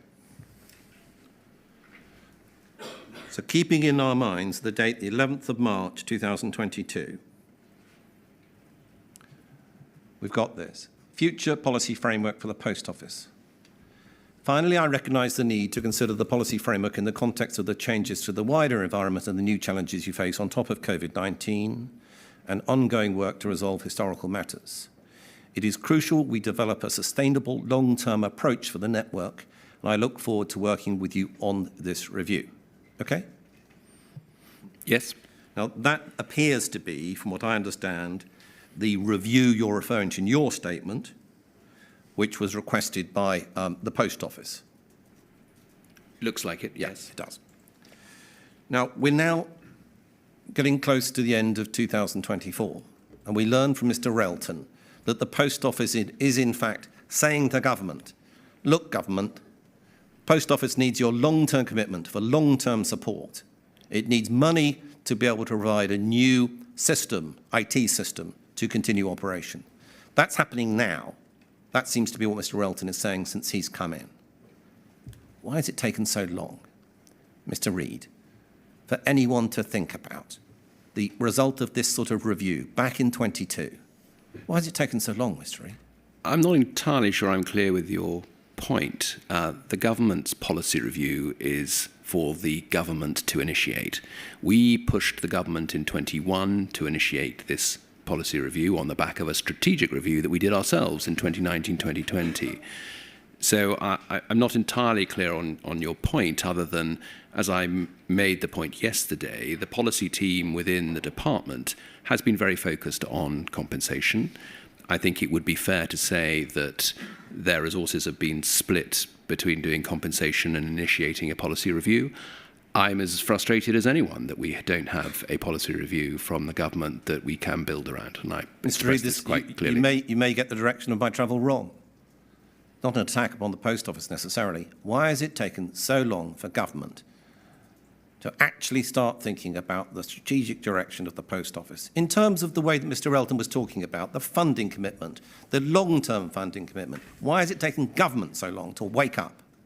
I think you'll need to address those questions to government. Mr. Reid, you've been in post now for 5 years. Yeah. Tell us what you think's been happening with government. Why has there been a government failure to essentially support the sub-postmasters to make sure that they understand that there is a long-term life for the Post Office? Or why don't you sell it off to Amazon, as Sir Alan suggests? I think, looking back to the comments that Henry Staunton made when he was in front of this inquiry, there was a determination to get through to the election, and then from the election to reset the Post Office. And I think that was certainly the direction of travel that was indicated by the Permanent Secretary 18 months ago. So I think that is probably the underlying driver behind this. I'm very confident that Mr. Railton's enthusiasm and sense of purpose is going to drive the government hard on this, and he made that point very clearly earlier in the week. And I fully expect that the government will obviously get hold of the strategic review, and I hope that they will dovetail that in, as we discussed yesterday, to their own policy review, and that we come up with a sustainable strategy, long-term sustainable strategy for the Post Office. Mr. Relton implied on Tuesday that that would be in the next 2 or 3 weeks that the department would respond to that, and I look forward to hearing See, that what they evidence from Mr. Relton was remarkably tight to the timing of his evidence, and indeed yours. So it seems that just before he was giving evidence that something was done. Was it a letter that was sent to government saying that you need a commitment from government to full funding? Who compiled the document that was sent to government? Was it another organisation? Was it the Post Office working with another organisation? Where did this impetus come from, just before giving evidence, Mr. Elton? Mr. Elton has been very clear that the terms of taking on the chairmanship of the Post Office was that we would do a strategic review. He was very clear about that, and that was part and parcel with his signing up to be the interim chairman. As a consequence of that commitment from the government, he engaged with Teneo to do a full strategic review of the organisation. They said it would take 4 months. The conclusion of that 4 months is literally about now. So the timing is not unique in that sense. It's exactly what was laid out in the Teneo work that started back in June. So the timing and the question of the timing relates to Mr. Elton's appointment. Correct. Since he's come in, he's provided that extra impetus, essentially to rattle the government cage, to say what's going on for the future of the Post Office. Yes. And what you can't say is why it's taken so long for the government to actually come up with anything itself to guarantee the long-term work of the Post Office. You don't know the answer.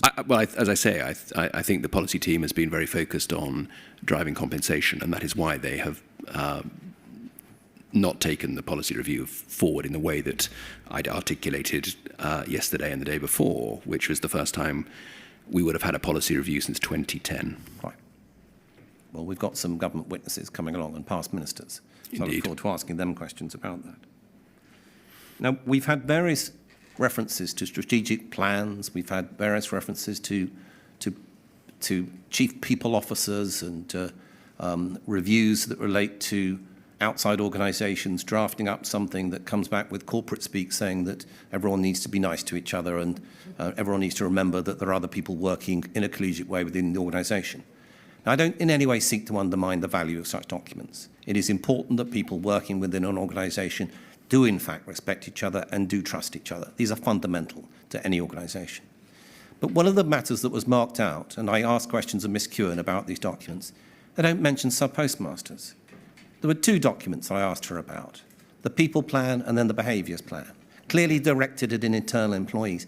How come under your watch, Mr. Reid, that there's been the production of these sorts of documents that don't refer to sub-postmasters in the way that, frankly, you would expect after all of this scandal?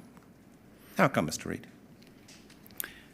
I think as Ms. McKeown referenced, you were talking specifically about behaviours and about the importance of how the Post Office internally transformed its behaviours.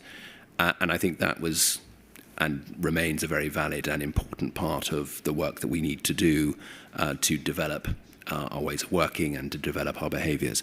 The explicit reference or the explicit inclusion of the postmasters, I can understand the concern, if that's the right word, of you and your clients. The objective of the people plan, the strategic people plan, was very much to shift the culture internally such that it was supporting postmasters.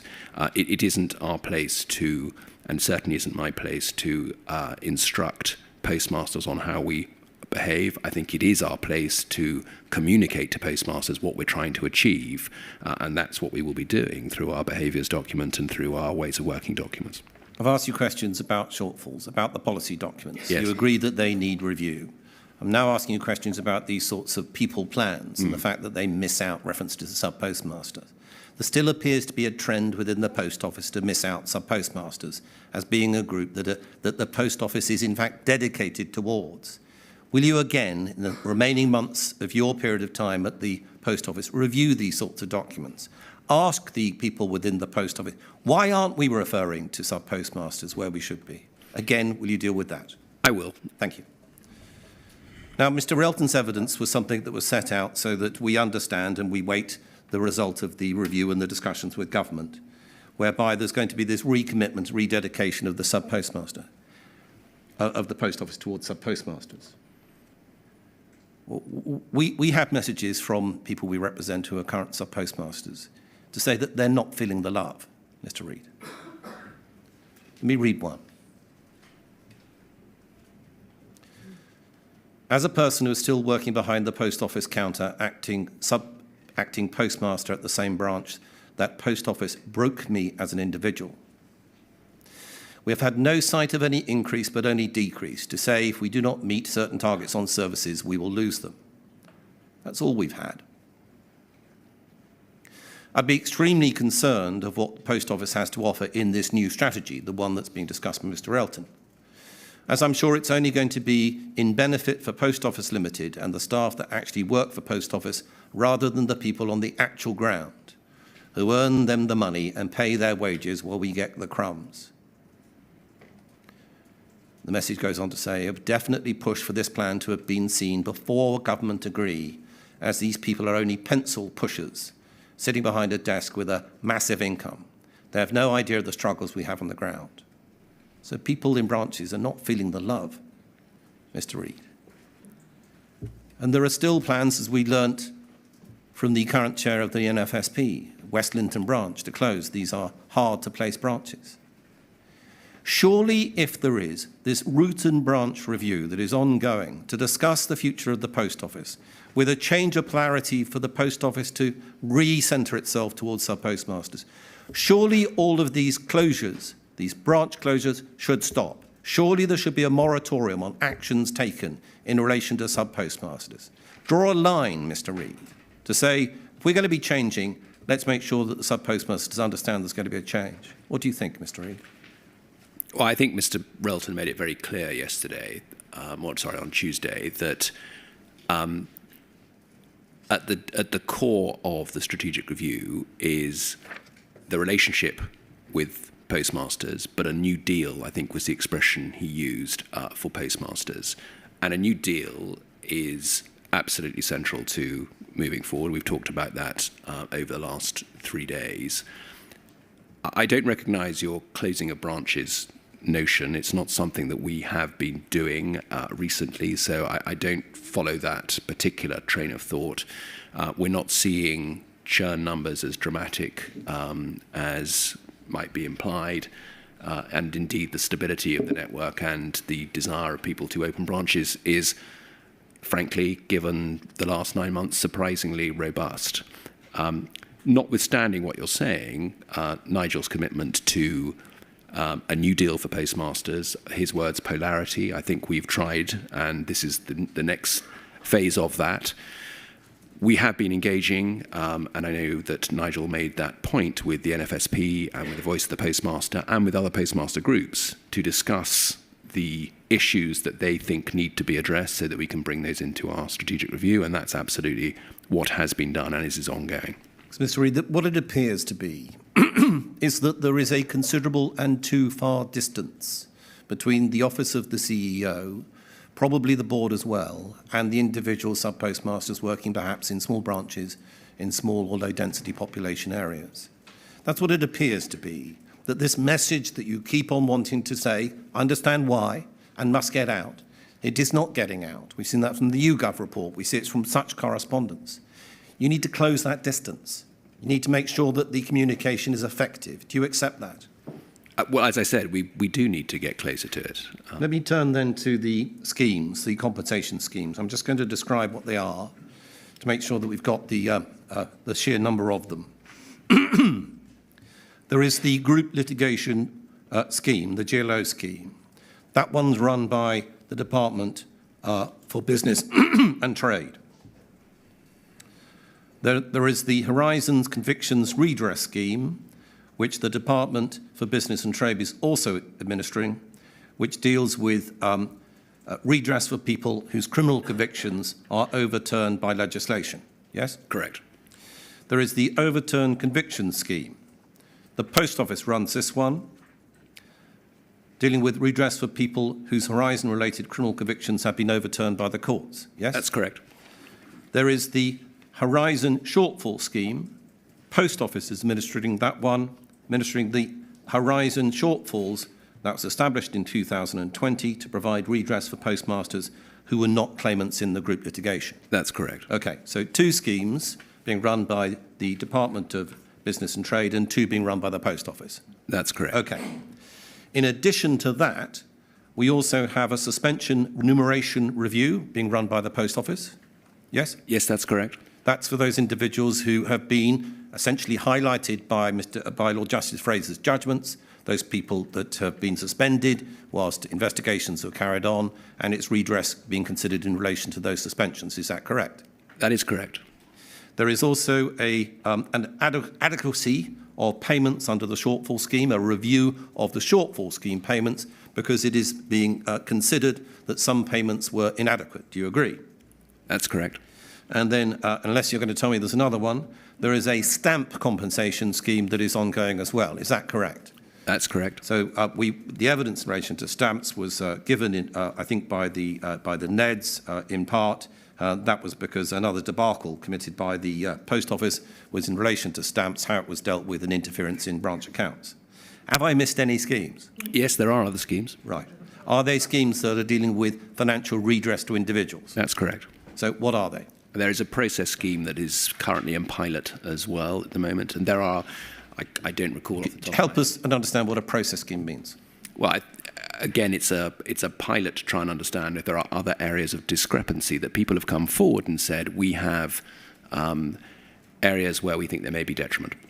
So we're looking at all of those. We want to be very open and transparent, and if there are people who come forward and say that they have experienced some form of detriment, we want to make sure that we are addressing it head on.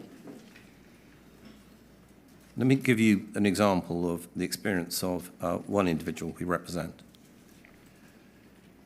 It's Mr. Peter Worsfield.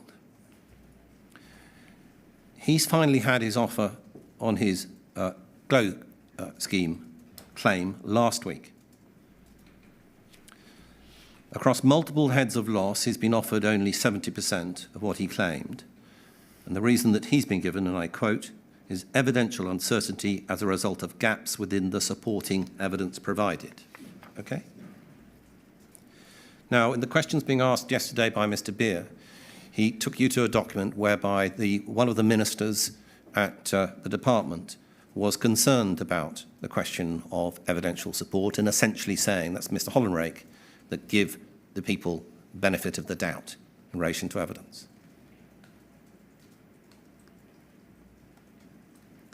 Do you, Mr. Reid, believe that sub-postmaster claimants should be given the benefit of the doubt across all schemes?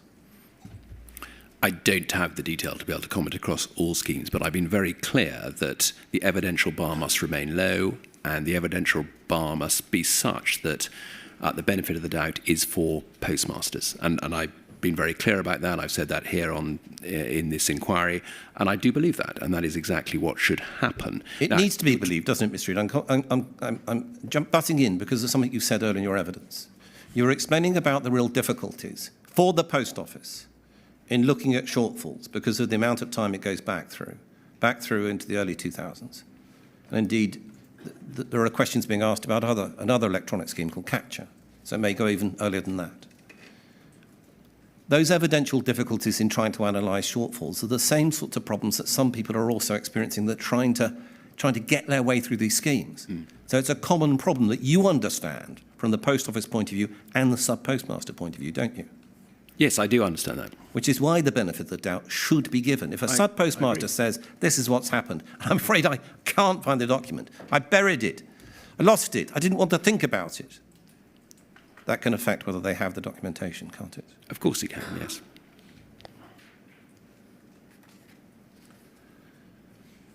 Now, the Horizon Convictions Redress Scheme, which is there to deal with criminal convictions overturned by legislation, as we understand it, 335 letters have been sent out to roughly a cohort of well over 1,000 people that were convicted over the years through the Post Office's prosecutions and the scandal. 335 letters doesn't seem to be the right number, Mr. Reid. Is this the scheme that's run by the government, or is it the scheme that's run by... That's government. Yes. But it's the scheme that relates to the convictions that are being quashed through legislation. Understood. 335 letters only have been sent out. So essentially it seems as though there'd been identified 335 people to get letters that deal with their convictions, telling them that they've been cleared. More work needs to be done in this area. It is clear. Do you accept that? This is the government scheme, so it's difficult for me to comment on the detail. Well, I was going to ask you, Mr. Reid, does the Post Office have any involvement in administering that scheme? And I use the word any. For example, is it incumbent upon the Post Office to try and identify people which it prosecuted? We obviously are. Just by way of an example.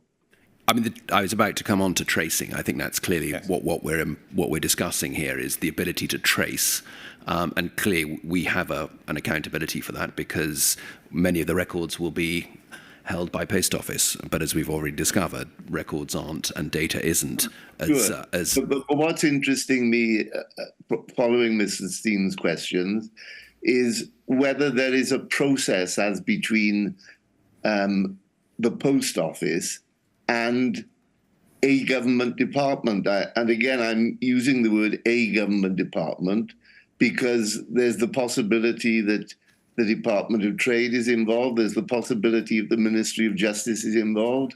What is the process for trying to track down all these people?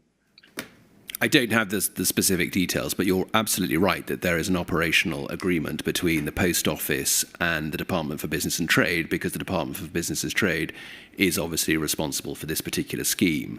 The mechanics of how that scheme works and what the operational KPIs in terms of the sort of time it takes to do disclosure and the time that it takes to do the tracing and the investigation, or not the investigation, but the ability to diagnose those databases is obviously something that's part of the operational agreement between the two parties. I don't have the specifics behind that. Fine. So what this means, Mr. Reid, is this, that it seems almost 5 months from the passing of the Act, which is the Post Office Horizon System Offences Act 2024, more than 60% of the victims of this scandal do not know that they've been vindicated. That's what it appears to be the current situation. If that's what you're telling me, I'm not familiar with those statistics, to be fair. On the giving of information so that the scheme can have its operation, so that people can know that they've been vindicated, so that they know that they're entitled to have compensation. You've just answered the questions from the chair in relation to information going from Post Office. That's clearly a job that the Post Office needs to do. Have you considered this with the NFSP? Because they will also have lists of individuals that have been members over the years. Have you considered that possibility of joint working with the NFSP, get the message out, but also whether they have names that could assist? I don't know whether that's been considered. It may well have been considered. This isn't specifically an accountability that I'm particularly close to be fair. But it's work that needs doing. Oh, clearly it is, yes.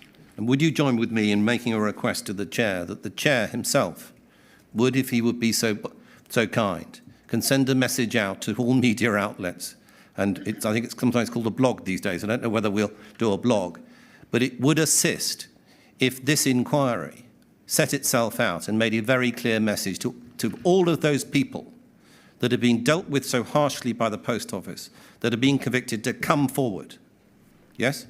I absolutely want that to occur. We've talked to the CCRC, we've talked to the advisory board, we've talked to the inquiry, we've talked to the drama that was played at Christmas in an attempt to try and get communication out for people to come forward. We have tried numerous and multiple attempts at tracing, and we've used citizens' advice, we've used many other outlets to try and do this. I agree with you, Mr. Steen. It's very, very frustrating, but we must continue to try and push this. And you accept that there's more joined-up work to be done in relation to this, whether with the NFSP? There are 3 firms of solicitors that represent a number of people before this inquiry.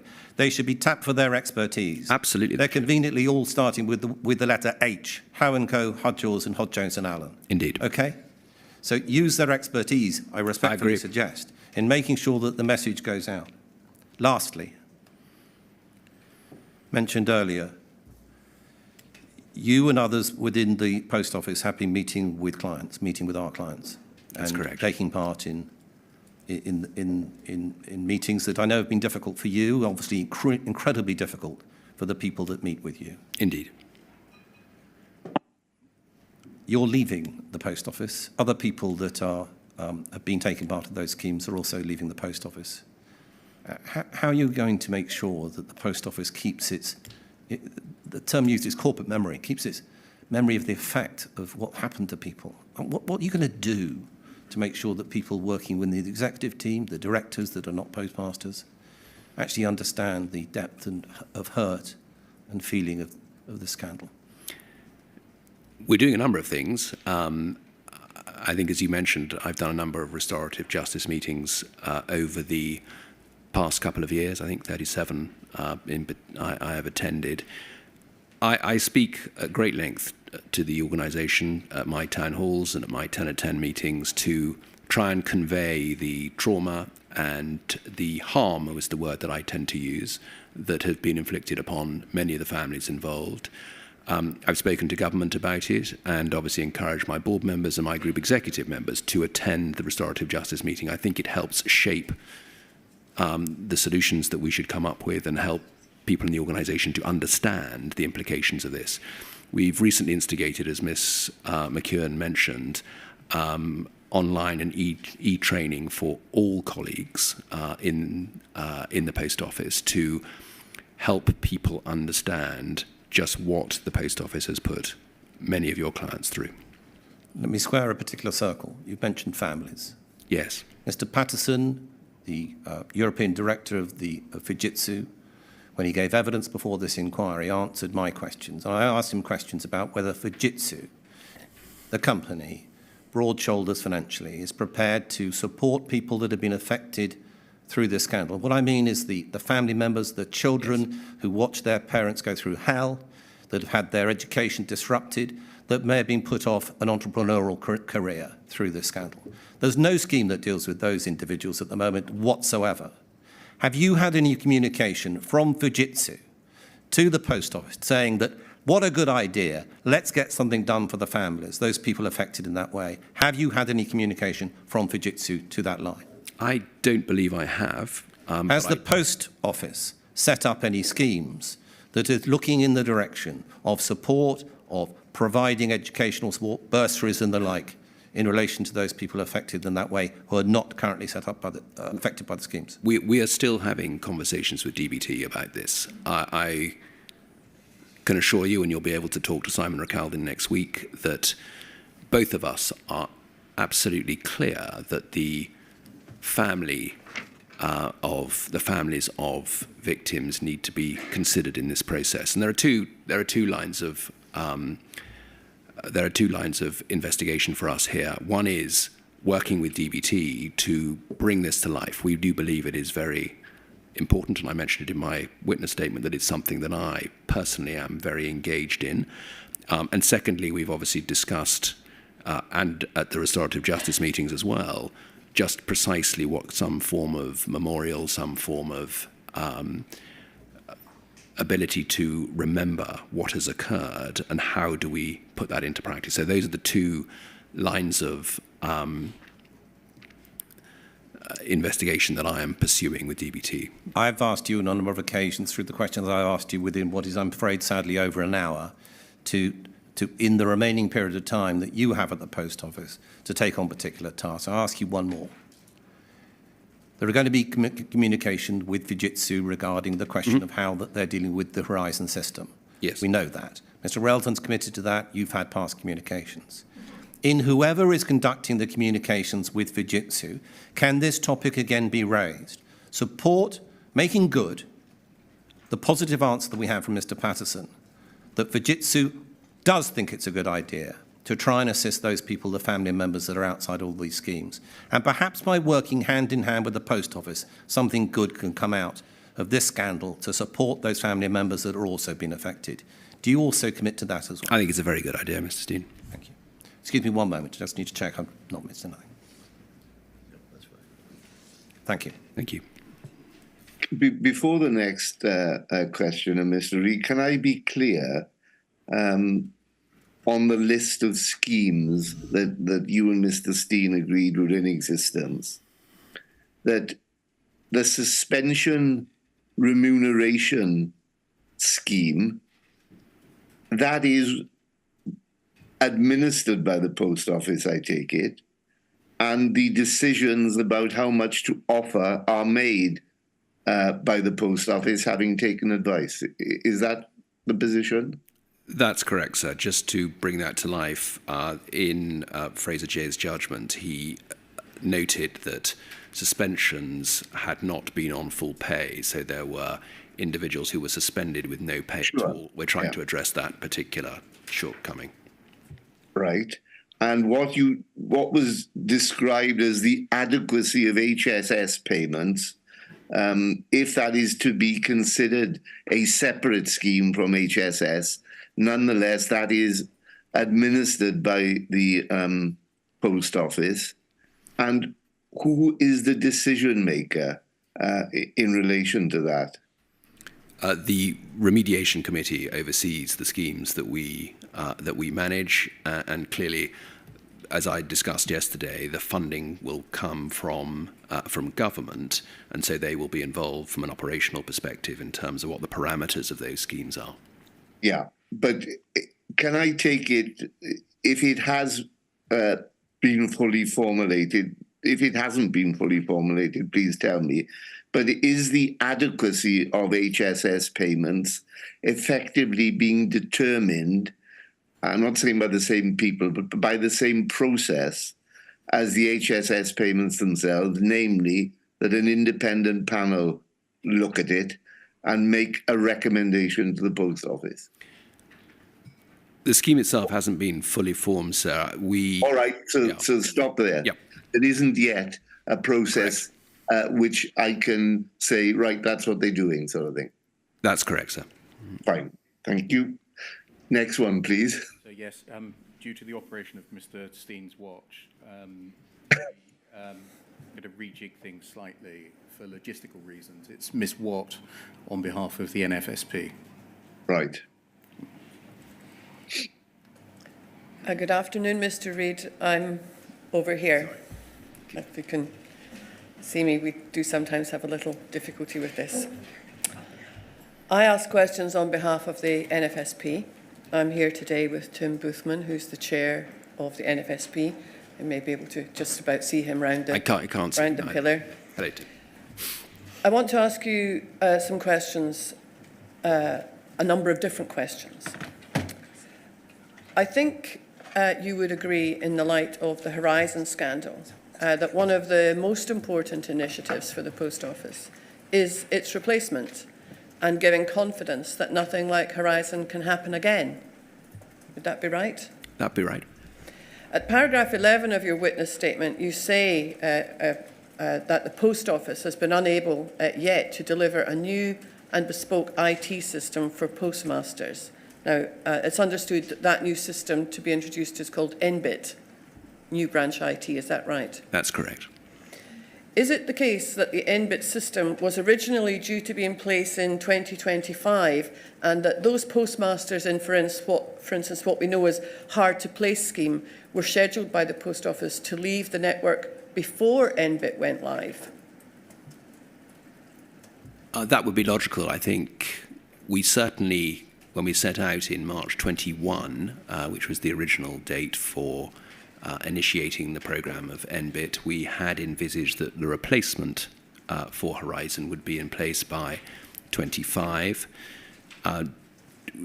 Insofar as you're linked to the hard-to-place branches, that's obviously a scheme that was established during network transformation. It's a scheme that is extended, I think, by nearly 10 years in total. So I'm not quite sure the two necessarily dovetail together. I don't think there is a particular link between those two schemes. Is it the case that the Post Office has already purchased at least some of the hardware and that by the time NBIT eventually rolls out, that hardware could be out of date? We've certainly purchased some of the hardware. I don't know the specifics of whether it'll be out of date or not out of date, but yes, we have. Are you familiar with and do you agree with the Computer Weekly report that we've heard about, which states that the development of NBIT will cost taxpayers over £1 billion, lacks quality and could be unachievable? It's quite a lot to unpack in that particular statement by Computer Weekly. I think it's fair to say that the replacement programme for MBIT has certainly increased in cost in terms of our budget and is certainly going to take longer to deploy. I don't think at this stage that it is realistic to suggest that it's not going to be fit for purpose. Certainly the 250 postmasters who are involved in the IT forum that helps shape the development of MBIT haven't provided that level of feedback. I would agree it is definitely slower than we would have anticipated. And I would also agree that the difficulty of getting off Horizon in 2015 that was experienced by IBM, which was the first time that we, as I understand it, wanted to get off Horizon, those challenges are just as prevalent today. And I think the level of complexity associated, the technical complexity associated with getting off Horizon has been underestimated, and that is one of the core reasons why the delays have and the costs have increased. Would you accept that the Post Office has not been fully open and transparent about the development of NBIT as it should be, especially in the light of Horizon? No, I don't think that's the case. I think we have we've wrestled with getting the delivery of the releases out on time. As I mentioned before, we have a number of postmasters who are helping us with this in terms of the IT forums, and we believe that we've been as open and as transparent with them about what's going on, and their feedback has been instrumental in terms of trying to shape things. Well, I'm not going to call it up, but you may have seen the evidence. But paragraph 277 of Callum Greenhouse witness statement, that was WITN 00370100, he says that on the 29th of May this year, he met with you and others at the Post Office, and the NFSP were asking about NBIT, and we were provided with an update. However, the following day, Computer Weekly broke the story that NBIT was unachievable. Whilst we knew it was running late and over budget, at no point in the meeting of the previous day were we told it lacked quality, according to the auditors for the Department of Business and Trade, or that Post Office had asked for nearly $1 billion to fund the project, or that the Infrastructure and Projects Authority were now involved, or that the project had been brought into the Government Major Projects portfolio. Would you agree that the Post Office, which failed to be transparent about Horizon, is now failing to be transparent about NBIT? No, I don't think that's the case. I do recall that Callum, and I think Tim did too, came to the offices, I think amongst a range of different topics we talked about where we got to with NBIT and the progress that we were making. So I don't necessarily agree with that statement, no. I'd like to turn to a different topic now. In paragraph 20 of your witness statement, you state that around 4,000 post offices are loss-making, and also for the loss-making, also for the postmasters who operate them, and that is around 1/3 of the post offices in the UK. I want to ask what you have done during your time, or are you going to do, to reduce the central costs of post office to help improve or improve the viability of postmasters in the running of their post offices? I think there are two core drivers to increasing remuneration for postmasters. I think one is to drive revenue and therefore to be innovative with new products and services, and the second obviously is to reduce the operating costs associated with the centre, but also the operating costs associated with running a post office in and of itself. So just taking those one at a time, if we think about the introduction of NBIT and the replacement for Horizon, we believe that the operating cost of doing such a thing will reduce by about 60%, and that will be both for branches themselves as well as for the centre.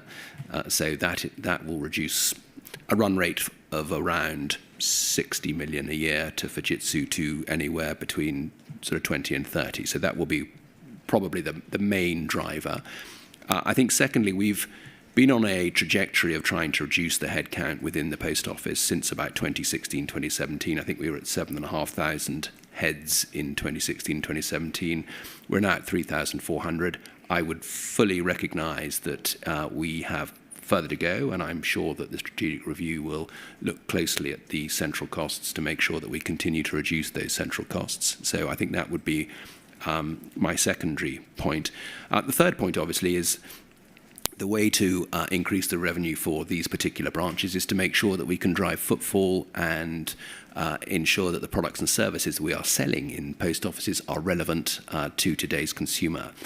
So we're spending a lot of time thinking about how we are central to cash and central to financial services, as well as the major strategy that has been deployed by the Post Office over the last 18 months, which is clearly our multi-channel, multi-product strategy, employing the likes of Amazon and DHL and DPD and Every in our branches. So I think it's a two-pronged strategy would be the biggest way to describe this. One is to continue to innovate and deliver new products and services, and indeed allow postmasters to share in some of the digital developments that we've made, particularly with our savings products, but also to make sure that we continue to cut costs. It's the crucial way to, and the most obvious way to drive profitability. Just going back to the strategic review that you mentioned in part of that answer, given that Network Urban Reinvention 2003, Network Change 2007 and Network Transformation 2012 did not provide a post office that was fit for purpose, nor did it improve viability or security of postmasters' investment, is it not the case that the strategic review is just another way of transferring risk and cost from the post office onto postmasters? I think I said on Wednesday that I had a great concern when I took over the Post Office in 2019 that postmasters had been left behind in a drive for profitability, commercial sustainability, and the agenda associated with both of those two from a post office perspective. And we've tried to address that. I think Nigel is very, very alive to the desire to have a new deal for postmasters, and as I mentioned earlier, the polarity issue in terms of making sure postmasters are front and centre. Given what you've said, I'm not that familiar with the 3 or 4 specific strategic reviews that have been conducted since the early 2000s. I think the scrutiny and spotlight that this inquiry has placed on the Post Office is such that it would be impossible for us, even if we wanted to, which we don't, to do anything other than make sure that the strategic review is for the benefit of postmasters. That is what the Post Office is all about, serving 10 million customers every single week in our post offices. It's not about the centre. Now, my final question, or it's a series of questions, different topic. I'm going to do some summarising and then I'll ask you some questions. I'm going to call up a couple of documents. You've been asked by Council to the inquiry about the continuing issues with the culture of the Post Office. You've also been asked questions about the Past Roles project and its failure to conclude within the almost 2-year period it's been underway, and that's with regard to those who were involved in the pre-2015 Horizon scandal issues. You probably remember those questions. Indeed. And I think your position is that following the judgments in the GLO, cultural change is important, and from your perspective has taken place at least in part. Is that correct? That's correct. And I think your position is that the Past Roles project is an important one. Yes, it is. Not least to give sub-postmasters confidence that the culture and attitude towards them has indeed changed. Absolutely. So I would like to ask you about something specific in respect of those 2 points and to suggest to you that there's actually a direct effect between those 2 things on sub-postmasters and their representative body, the NFSP. Now, in this phase, the inquiry has heard evidence from the 2 postmaster NEDs and from Callum Greenhow, the Chief Executive of the NFSP, and I think you've said you heard at least some of that evidence or so. I did, yes. As to how near impossible it is to get anything done, that's done today, which benefits sub-postmasters such as remuneration. And in his evidence, Mr Greenhow put that down in large part to the culture at the Post Office, that it has not in fact changed and needs to change in order for there to be a real difference for some postmasters. Now, under your 5-year leadership, there are some people who were there during the peak of the Horizon scandal era and who today deal with postmasters and postmaster issues. I'm just going to give a little list and then I'm going to ask you some questions. So there's Nick Beale, Head of Network, which we understand includes the NBIT project, and who gave evidence on behalf of the Post Office to Mr. Justice Fraser. Martin Edwards, the former Chief of Staff to Paula Venos, who is now Network Strategy and Delivery Director. Tracy Marshall, Head of Postmaster Engagement, who we saw in the emails yesterday was providing reassurance on the remote access issue back in 2011 and has a senior and extensive role in relation to postmasters and is in fact the very person the NFSP has had to deal with over a good number of years on almost every aspect of sub-postmaster discussions and negotiations. Would you accept that sub-postmasters will likely find it incredible that someone who assisted Angela van den Boogaard in 2011 with reassurance on remote access is the very person with whom their representative body has to deal on all of the issues associated with sub-postmasters? First and foremost, as I said yesterday, I'm very clear that we will not walk past allegations of wrongdoing or misbehaviour. And when they are presented to me and when they are presented to the organisation, we will address them. And that stands firm. And I explained how that process was going, both with past roles and with Project Phoenix yesterday. And I still stand by that. Where there is, and this is materially different, where there is an issue of confidence, then clearly we need to have sensible conversations with individuals to invite them to step back and to make sure that the confidence of postmasters is sustained. That is the single most important thing, and I absolutely agree with you. However, as I said before, where allegations are made and when they are explicitly made, we will investigate those individuals and make sure that anybody who was involved in any activity in the past is addressed. Just to be clear, my questions are about the confidence that sub-postmasters and their representative organisation can have, as opposed to any specific allegations of wrongdoing. So just to be clear about that. I understand. I'd like to call up a document which is WITN 00370106.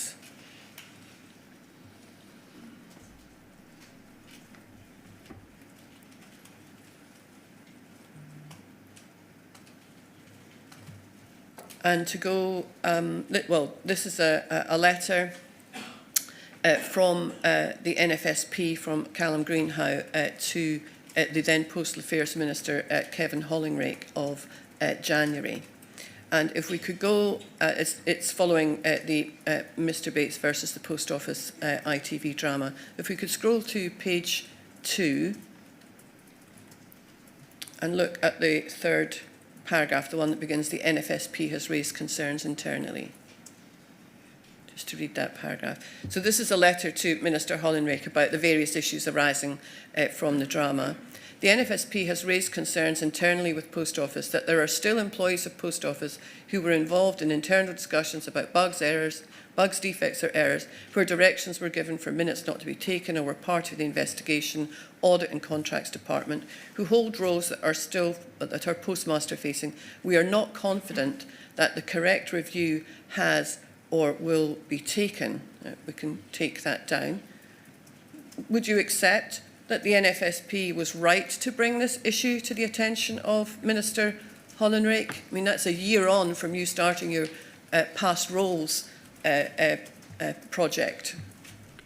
Of course, it's absolutely in the rights of the NFSP to discuss anything about the Post Office with the Minister, and I would encourage them to continue to do so if they felt that we were in some way failing.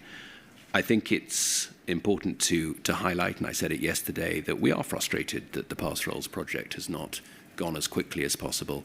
I mentioned that we had 1,700 colleagues in the organisation who have been in the organisation for in excess of 10 years. There's a lot of investigative work to do, a lot of data to cover, and a lot of people to ensure that we are making the right decisions. This is not something that we can follow some of the practices of the past, should I say. It's very important that we get this right and that we give people who have employment rights the right level of opportunity to express precisely what it is they may or may not have done. So the investigative work has been slow, and I would agree with that, and I acknowledged that yesterday. I would have much preferred it to have been quicker, but as I say, I can give you confidence that we will not walk past any allegations, and we will not walk past any wrongdoing by individuals who are in the organisation today that may still be operating. Well, Mr. Reid, not just slow, too slow, would you not say? I did say that, yes. Mm-hmm. I'd like to call up another document. That's NFSP 00001471.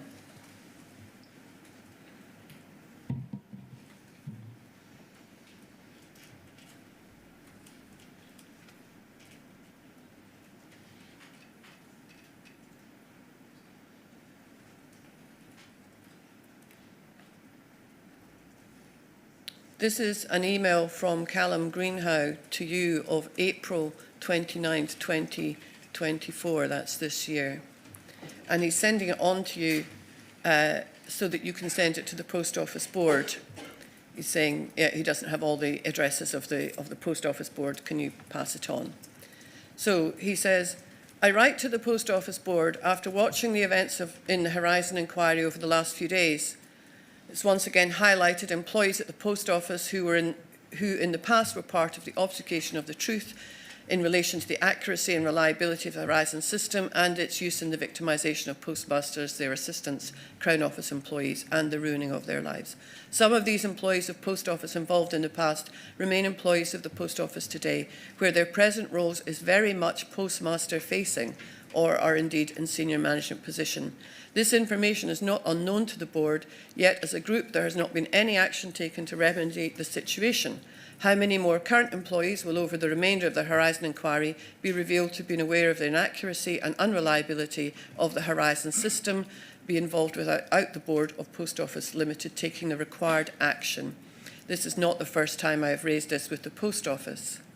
I'm sure you will appreciate that as a group of postmasters ourselves, we are growing increasingly concerned that we keep having to deal with those individuals who have been involved in the most reprehensible behaviour towards postmasters, and indeed, as has been repeatedly stated, and he goes on to talk about what was said at the inquiry.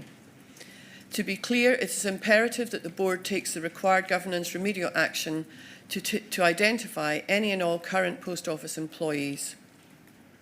And he goes on to say that if the board fails to take its governance action, then it would fall to the current postmaster non-executive directors to resign on this point.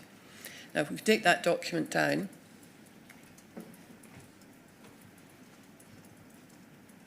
This is Mr. Greenhow raising directly with you in April this year and asking you to take that to the board.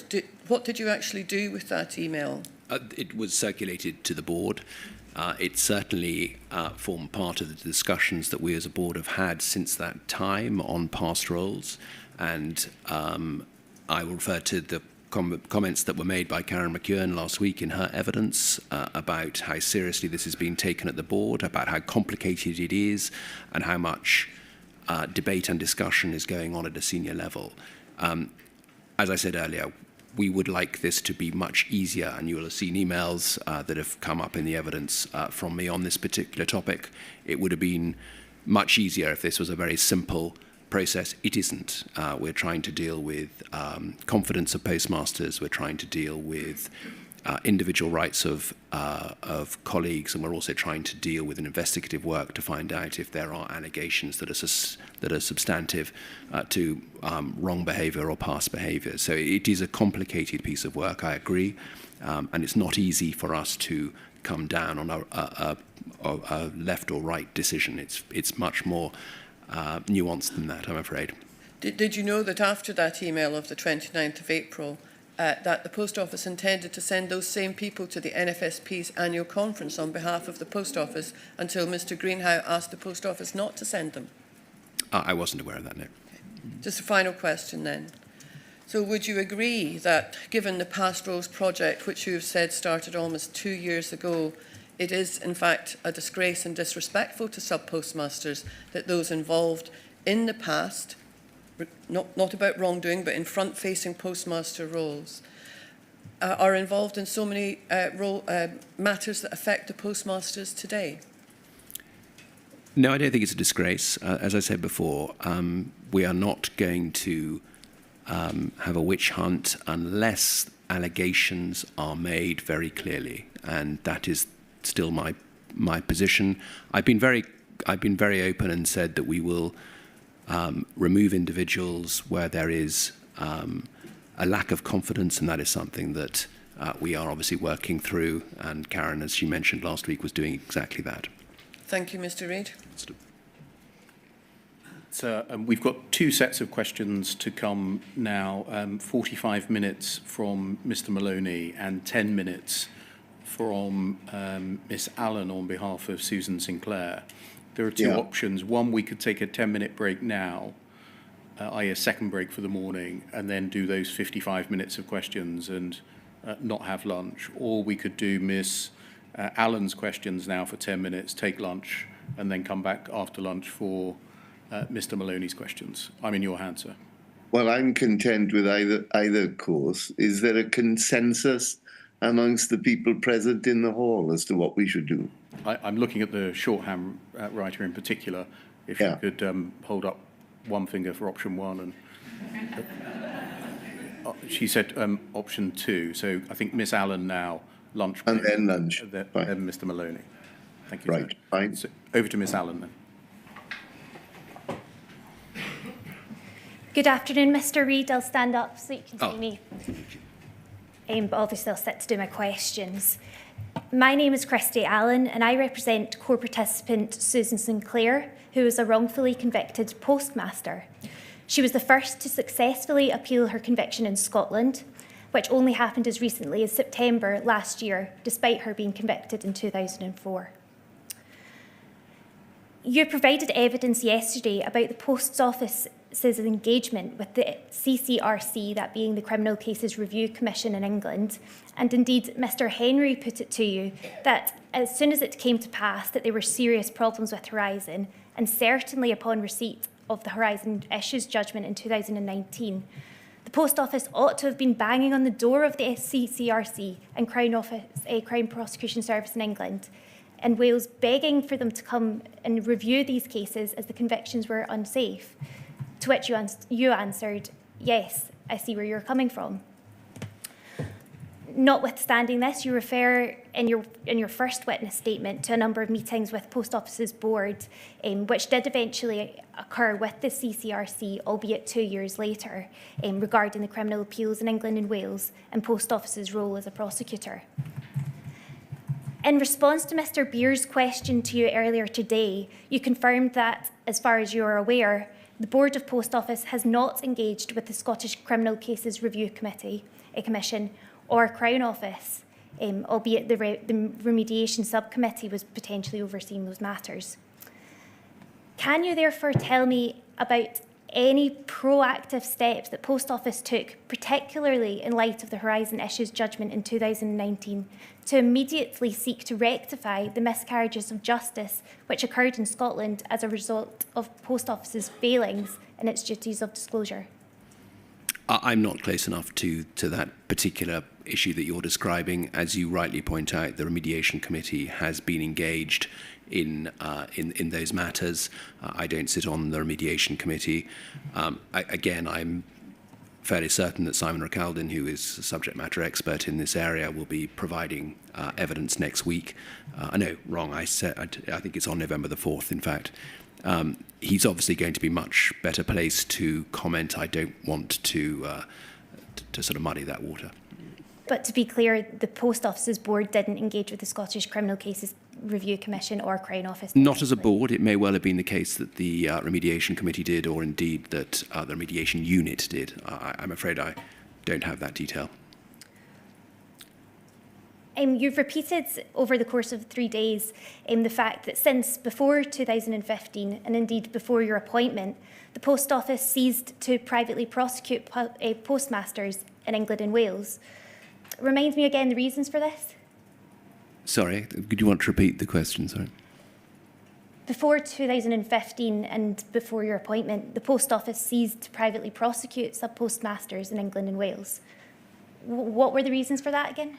Well, why did they cease to Yes. to prosecute? I mean, clearly. Can you answer that, Mr. I'm not sure I can specifically. I think that's probably quite a complex answer to that, and it all occurred before Mr. Reid was imposed. So I think Yes, I have as much information as I'm likely to get on that from the previous phases of the inquiry. Thank you, sir. I'll move on.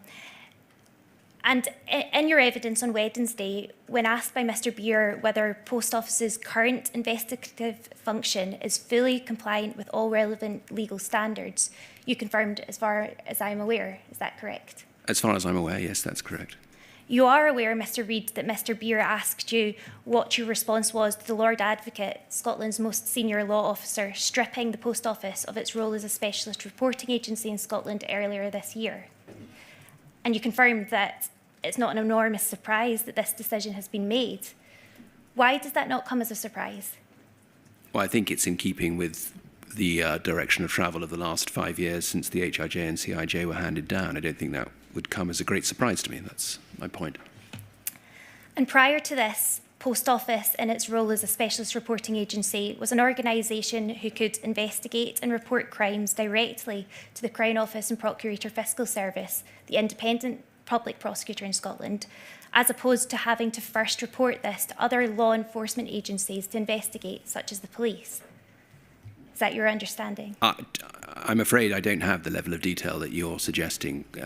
Prosecutions haven't occurred since 2019, since I've been in position. In fact, they haven't occurred since 2015. So forgive me, but this level of detail is not something that I am aware of. Well, that would be what a specialist reporting agency does, and that was Post Office's role prior to May earlier this year when it was stripped of that role.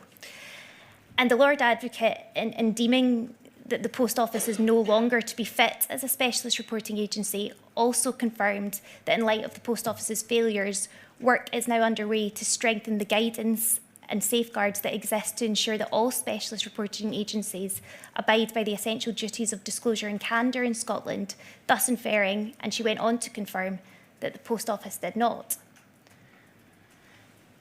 Mr. Reid, is it really correct that Post Office does not have an official response to being stripped of its role as a specialist reporting agency in Scotland?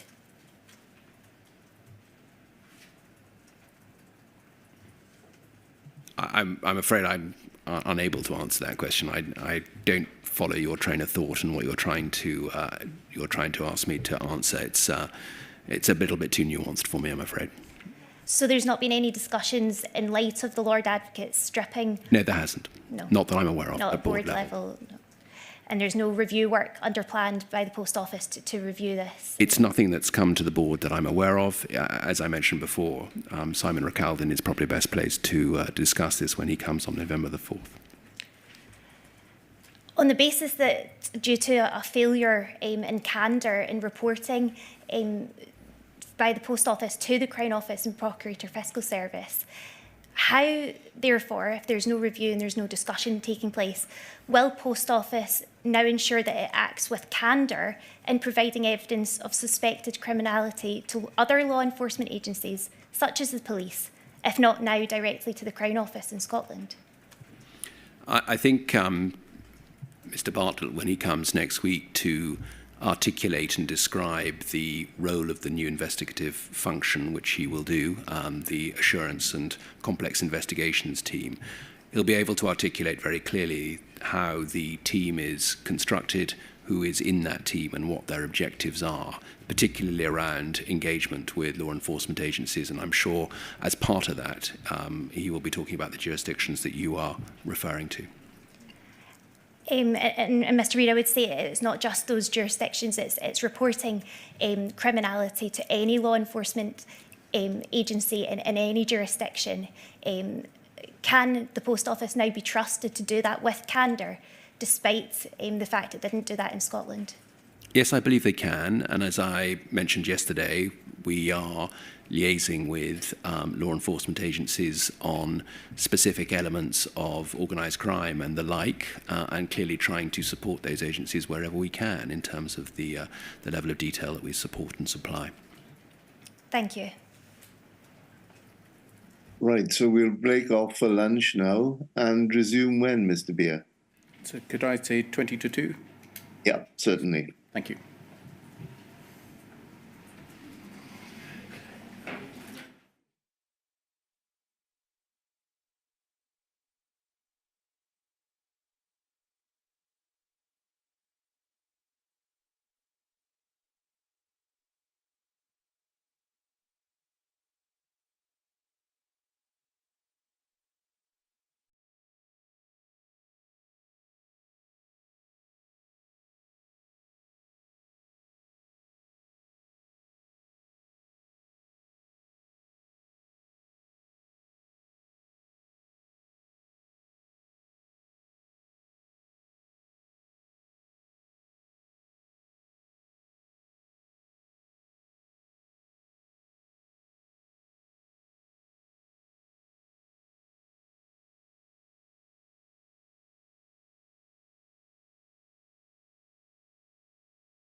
Good afternoon, sir. Can you see and hear us, as the usual question is? Yes, I can. Thank you. Thank you, sir. Mr. Reid, my name's Tim Maloney, and I ask questions on behalf of a number of court participants, essentially postmasters, all of whom have been prosecuted to conviction by Post Office and subsequently have had their convictions quashed. I understand. Quite close to the beginning of your evidence, Mr. Beer asked you about the appreciation at senior levels in Post Office of the seriousness of the implications of the Common Issues Judgment and the Horizon Issues Judgment, and what that was not long after you took up your post. Yes, he did. Yeah. And you agreed to his term that the leadership team was living in a dream world, some of them, and didn't seem to appreciate the implications of the judgments. Yes, I qualified that by saying that some were in denial and some were in paralysis of the judgment that was made, and limited contingency had been put in place for the prospect of losing the litigation. Yeah. But the primary focus was on looking to the future without there being a real emphasis on rigorously examining what had gone on in the past at that stage. I think that's a fair conclusion. Yeah. And so, for example, you weren't directed towards the examination of the propriety of previous convictions. No, I wasn't, no. But you went on to say that the negotiation and settlement process around the Common Issues Judgment and the Horizon Issues Judgment gave you an opportunity to more fully understand the implications of the judgments. Yes, unquestionably, that was my genuine introduction to the victims, first and foremost, and also, therefore, the understanding of the behaviours rather than necessarily the system, if that makes sense. I think that was my introduction to behaviours of the past. Can I just focus on your introduction to the victims? Yes. For these purposes. You were able to listen to postmasters and hear the accounts of what had happened to them. That's precisely how that process worked, yes. Yeah. And just as one example of that, did you take part in a mediation meeting in respect of the GLO at which postmasters were present? Yes, the 4 or 5 days of mediation stroke settlement, that process, I did speak and listen quite extensively. I think there were 5 or 6 who brought their narrative to life for me, yes. It was very helpful. And how that narrative was brought to life, Mr. Reid, was that you, was it with Jane Davis, went into a room with those 5 or 6 just to hear their stories? Yes, no, it wasn't with Jane, but yes, that is correct. Yes. Yeah. And one of them was Jo Hamilton. That's correct. Yeah. And another was a Scottish woman who'd been one of the lead claimants in the GLO, a lady by the name of Louise Darr. Do you remember her? Yes, I do. Yeah. And she'd been cross-examined during the course of the GLO. Yes. And in that meeting, you told the postmasters that you would do everything to transform the future of Post Office. Yes, that was my commitment. Yeah.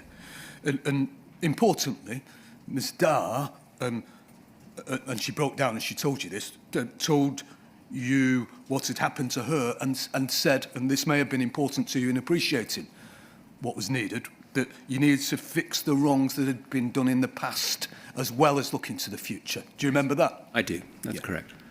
And was that an important meeting for you in terms of the understanding of, to use your term, the harm that postmasters had suffered?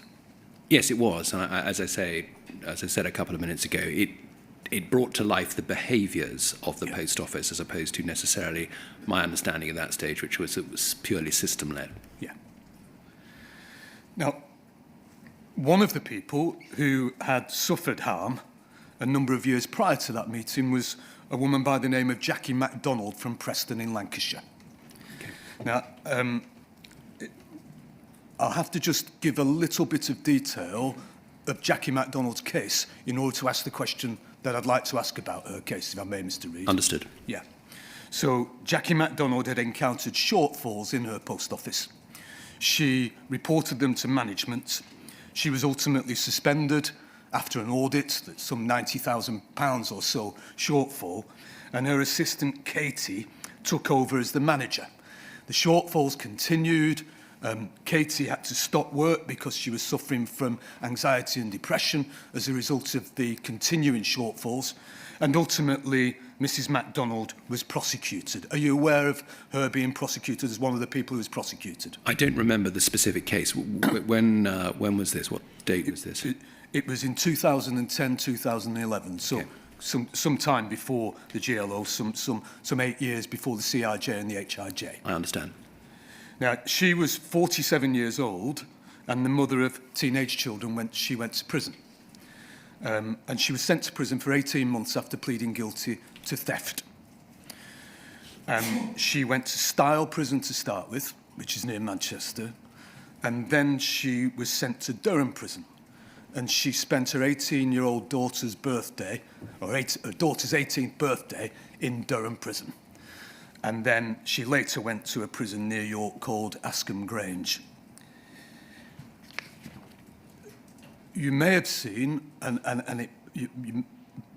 during the evidence of Mr. Bradshaw, because Mr. Bradshaw investigated Mrs. MacDonald, that he recorded in a self-appraisal form after her conviction how ensuring that a plea of guilty to false accounting was not accepted, but insisting on a plea of guilty to theft was essentially one of his key achievements of the year. Did you see that?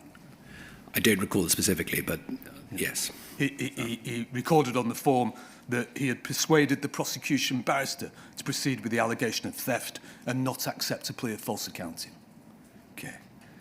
And Miss MacDonald has explained her experiences, described her experiences in a statement to this inquiry. She explained how traumatic the audit and investigation process was. And the auditors asked her, what have you done with the money? What tree have you squirreled it away in? And her house was searched, and in front of her, she was asked, the searchers were asked, is she cooperating? Is she answering questions? And one of the people about whose behaviour Miss MacDonald complained was a woman by the name of Caroline Richards. Caroline Richards was a business development manager who had called in the auditors and attended the audit, and she's the person that Miss MacDonald had been liaising with. And as long ago in 2013, in her application to the mediation scheme, Miss MacDonald said the following, Mr. Reid. The investigators for the Post Office were bullies and intimidated me the first time they came in with their lies about my individual case being unique and uncommon. They returned once again when I was forced to step down, and Katie was running the post office under someone else's name and intimidated her with wage deductions for monies missing and jail time. My husband eventually came downstairs after he heard the news of the threats Katie was receiving and told them both, Steve Bradshaw and Caroline Richards, to get out of the shop immediately and never come back. Katie had to leave early and had to take a leave of absence because of anxiety and depression, because of the bullying that she took from those post office investigators. So the post office investigators being Steve Bradshaw and Caroline Richards. And you told the inquiry, as you've, in fact, in answer to questions from Miss Watts, you've reiterated this just before lunch, Mr. Reid, that you've been very clear that at no stage we will walk past allegations of wrongdoing in the organisation. And you've made that very clear publicly to all colleagues and to postmasters themselves. And you said specifically on Wednesday, and it's at page 48 of the transcript, and you've repeated it this morning to be fair to you, Mr. Reid. With regard to the remediation unit, I'm very clear that we've conducted a piece of work which you've heard a lot about at this inquiry, which is referred to as the past roles piece of work. And once again, I'm confident that there are not individuals involved in postmaster-facing activity that had roles in the past where allegations of anything of wrongdoing has been brought to my attention. Is Caroline Richards still employed in the remediation unit, Mr. Reid? This is quite a difficult question because and I'm looking to Sir Wyn, I'm not sure I'm at liberty to discuss some of the specifics about these individuals. If you recall, a couple of days ago, we talked about external agencies supporting us, and there are a number of individuals that I think it would be inappropriate for me to mention and to give any insight into what is specifically happening. I know that doesn't sound particularly helpful, but No, I understand, Mr. Reid, and I think it would be unfair on all individuals if I were to not understand. Yes. Plainly, there have to be parameters. Correct. Can I ask you some more general questions Yes. about that then? Can I take it, Mr. Maloney, that you don't wish to pursue that specific question? So I think the question's been answered by to be honest. You and So might think there that, are obviously, we have to be responsible with questioning, sir. I think I only asked you so that you didn't feel inhibited on behalf of your client in going any further if you thought that it was appropriate to go further. If you're content with where we've got to, that's fine by me. If I'm being told by a witness that he has real reticence about going here, that there are particular reasons why they can't go there, then I think it's only responsible because I can deal with this generally. I've asked my question, I've received an answer, and I can deal with this generally now without causing undue difficulties which may not be necessary at all in order to make the points I need to make. Fine. Thank you, Mr. Maloney. Mr. Reid, would you, without descending to the specifics, would you accept that, and recognising your qualification as to postmaster-facing activity, but would you accept that, as a general principle, somebody about whom complaints had been made of a nature that were made against Miss Richards should not be involved in the remediation process? I agree with that, and I would just bring a little colour, if I may. Yeah. The Project Phoenix work, which is ostensibly feedback and narratives that we received during phase one of the inquiry in terms of the human impact hearings, as well as what I have experienced through my restorative justice meetings, and I received direct feedback during those meetings on individuals. That was the genesis of the Project Phoenix work. 47 particular cases, I think, as I mentioned previously, not 47 individuals, but 47 cases, 6 individuals who were involved in those meetings. We have interviewed many of the individuals again through their legal representatives and sought to be able to discuss with those individuals the names and the issues that emerged during the human impact hearings and that emerged during the restorative justice meetings. Yeah. We've examined over 130,000 documents associated with those particular case studies. The number of individuals impacted is 6, of which, as I mentioned, I think on Wednesday, 3 are specific cases that we've just touched on now that I would say that have got external agencies are helping look at that. Can you understand that for postmasters who are making a claim for compensation, the idea that one of the unit that is dealing with claims for compensation might be somebody who was involved in previous misbehaviour would be something that would concern them? I think that would be very concerning for them, yes.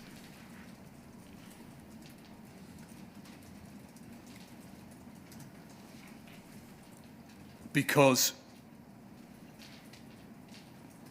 you have said, and it's perhaps likely that Mr. Ricaldin will say, that even as a first principle, perhaps Post Office should not have been responsible for administering the HSS? I have said that, and I'm sure Mr. O'Callaghan will say the same. And so to compound that with having a member of staff, I'm speaking in general terms now, against whom complaints have been made for misbehaviour during the investigation process, would be to add insult to injury, in a sense, wouldn't it? I understand that.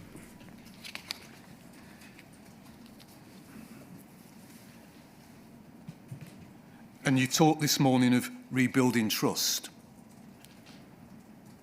It would be integral to rebuilding trust to ensure that that didn't happen, wouldn't it? It would be essential, yes. Yeah. That's all I'd like to ask you about that. I'd now like to ask you about the Strategic Platform Modernisation, SPM, and NBIT. And this is the only other topic I'll ask you about, I understand. Mr. Reid. You understood from your early meetings during the mediation of GLO the harm that had been caused. And Horizon Software lies at the root of all of that harm, doesn't it? Indeed. Postmasters suffered enormous harm because of it. That's correct. And for many other reasons as well, but at the core of it is the Horizon Software and its unreliability. That's correct. Plainly, you'd accept that dealing efficiently, dealing with alacrity with the Horizon issue is something that Post Office should face, given the harm that it's caused to postmasters. Yes. I'd like to ask you, if I may, about the progress that's been made with that. And the first, just like to look at two documents, please. One is a readout of a meeting with Minister Hollingreich in April of 2023. And I'll take you to it. I'll ask it. But and then the second document is the board minutes from the 4th of June of this year. Okay. Okay. So if I could first go to the readout of the meeting with Mr. Hollingreich, and that's BEIS, BEIS 40653.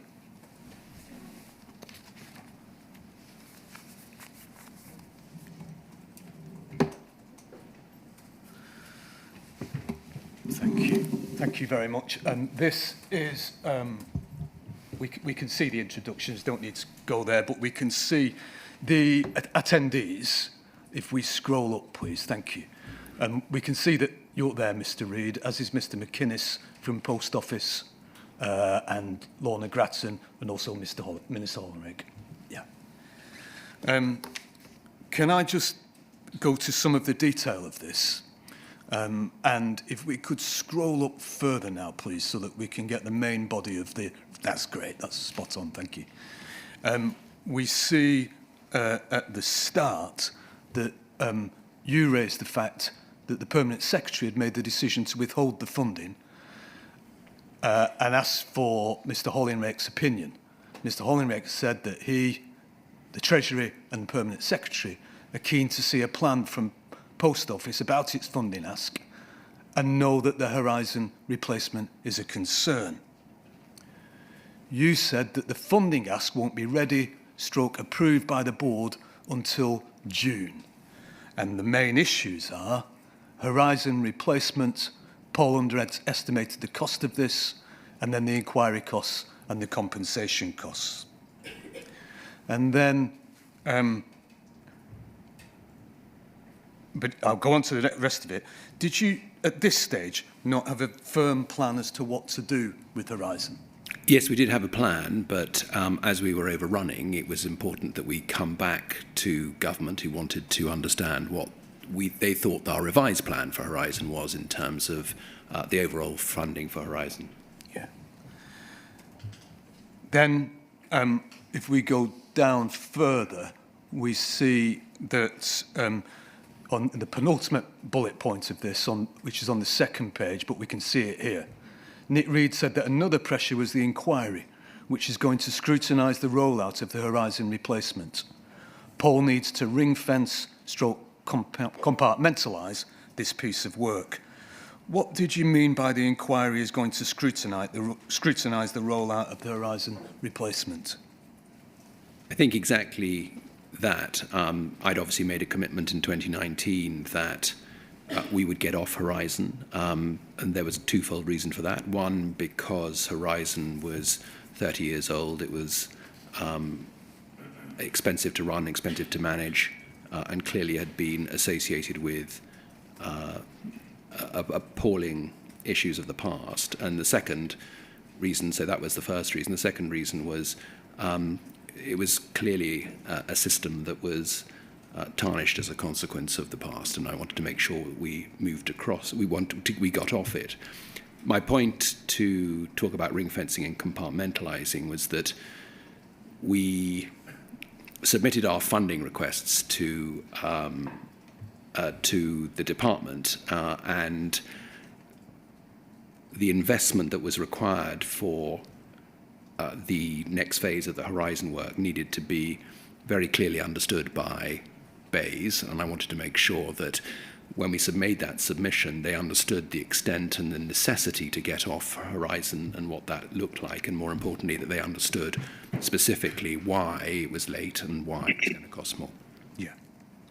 And you had really quite significant delays in relation to the replacement for Horizon.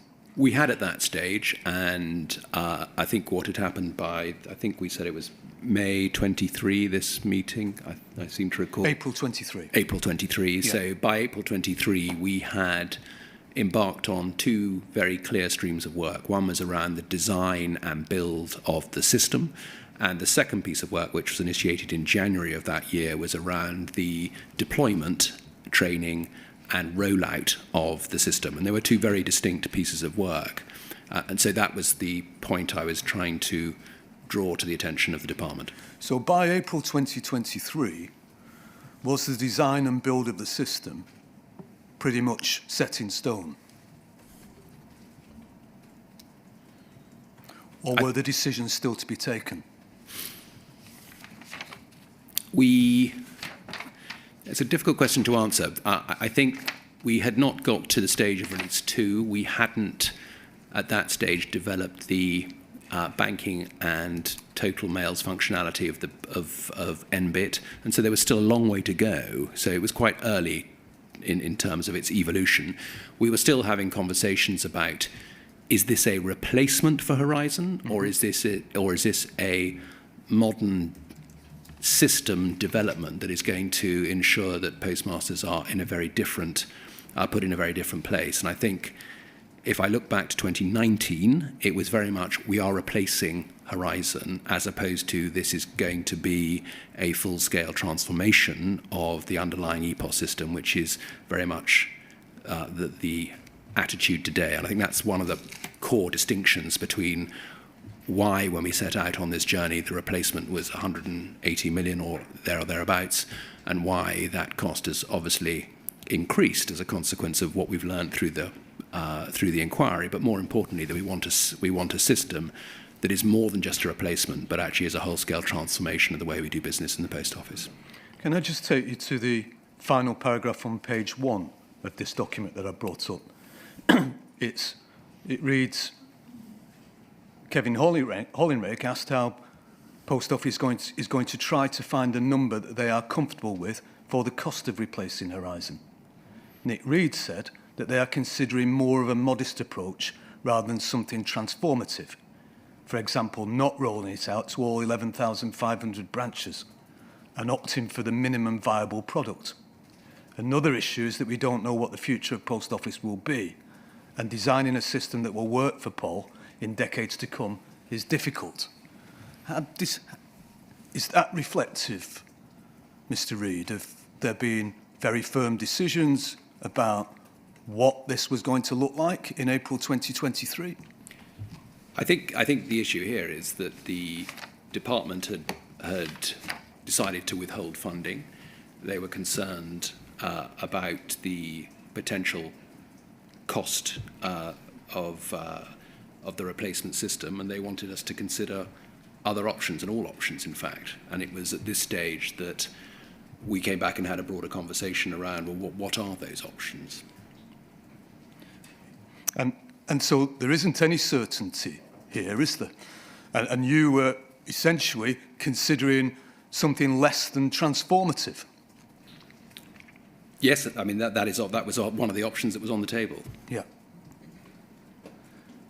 So there was no certainty in April 2023 about what the replacement for Horizon was going to look like.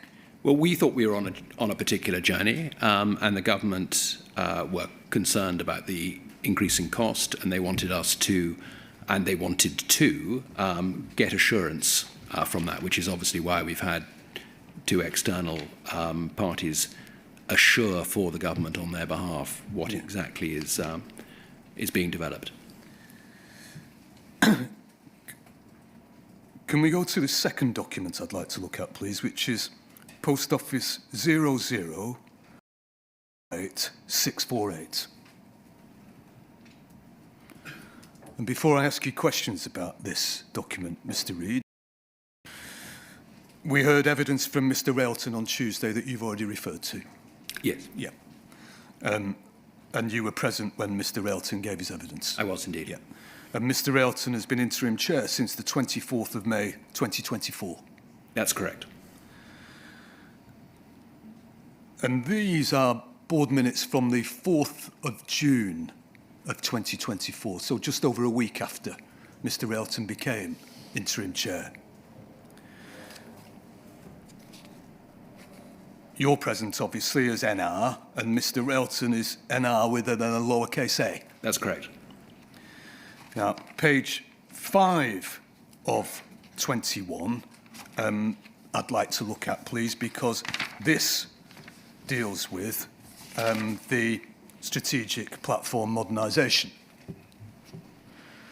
Mr. Blake took Mr. Railton to a different section of this document, the minutes where Mr. Railton was asked about how he was the first to suggest a break clause in the continuing contract with Fujitsu. Do you remember that? I do remember that, yes. And that can be seen at page 11 of this document. Okay. But page 5 is the strategic platform modernisation. And we can see here that it should be under investment committee.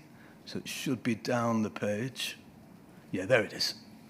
That's 3.5 investment committee.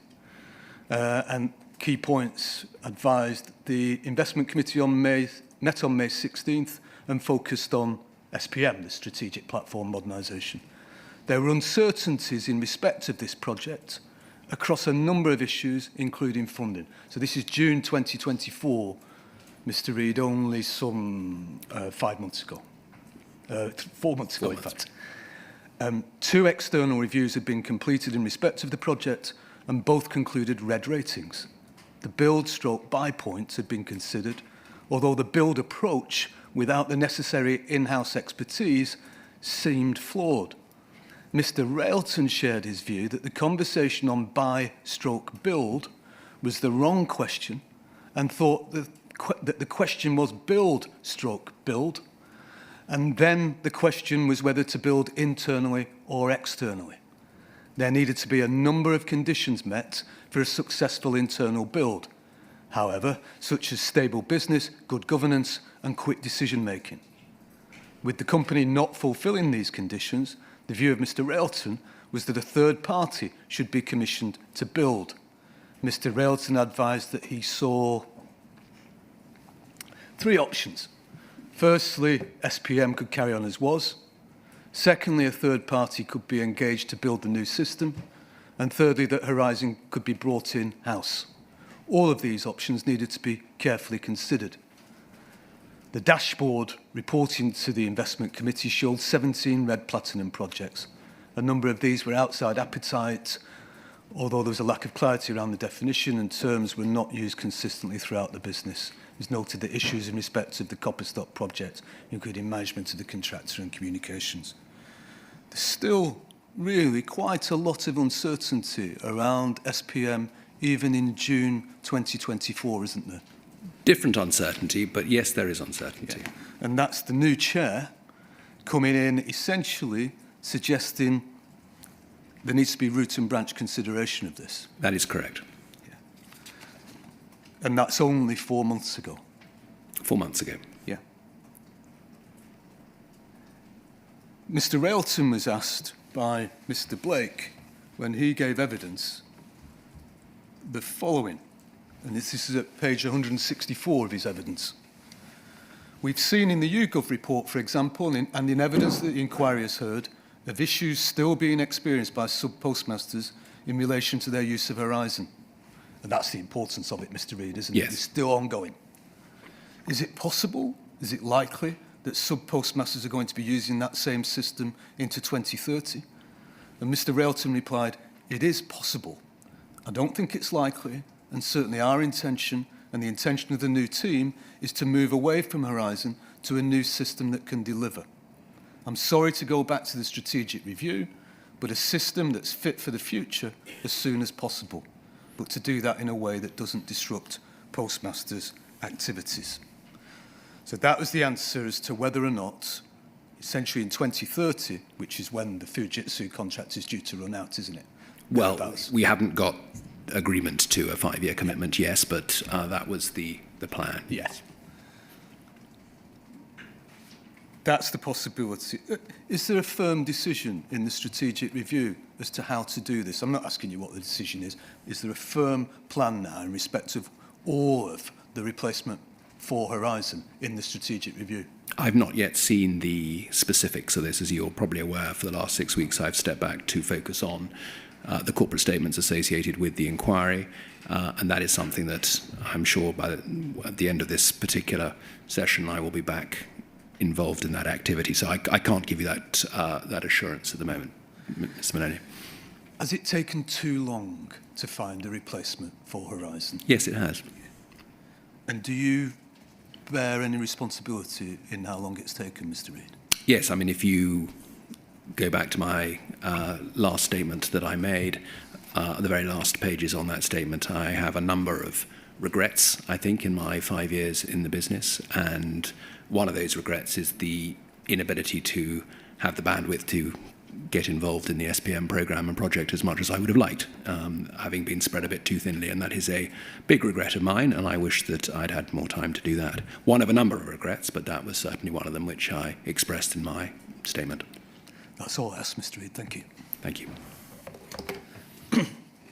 Sir, unusually, I've just got a couple of questions to ask, which I've been asked to put to Mr. Reid, one by way of correction of something that I said, and then some supplementals that follow it.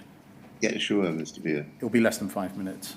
Can we look, please, at poll 0044 8701?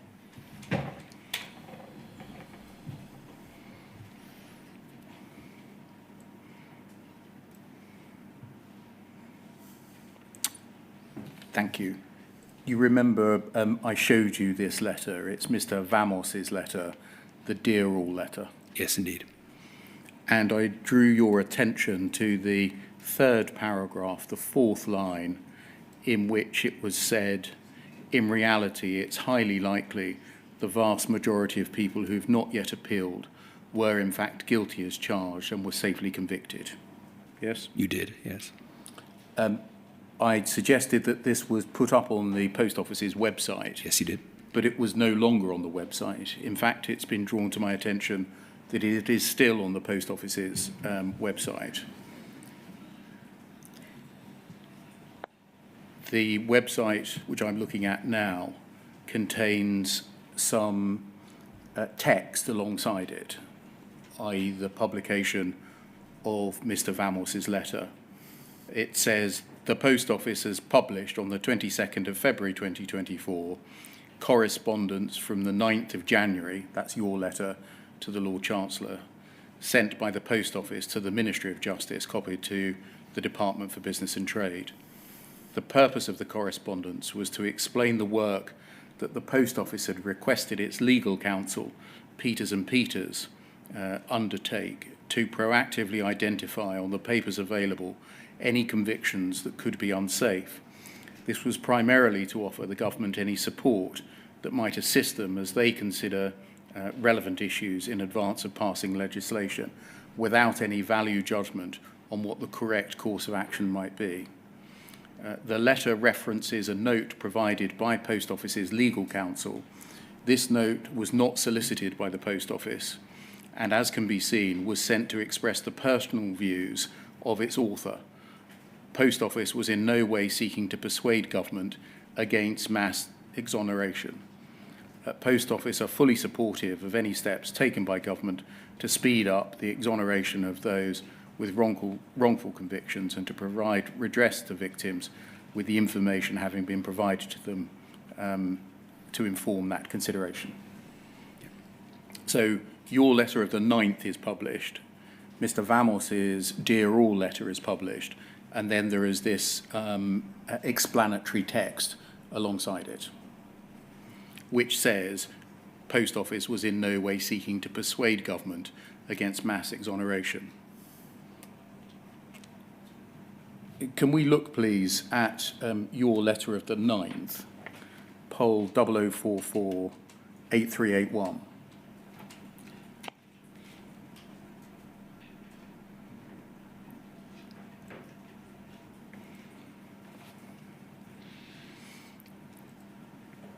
I drew your attention to the 4th paragraph of this, if we scroll down. A natural corollary, etc. Yes, we looked at that. We did, yes. This morning. What I didn't do was go over the page. If we go over the page, please. You wrote in the penultimate paragraph, in the meantime, I attach a note prepared by Peters and Peters, which covers this and other issues you may find helpful in your deliberations.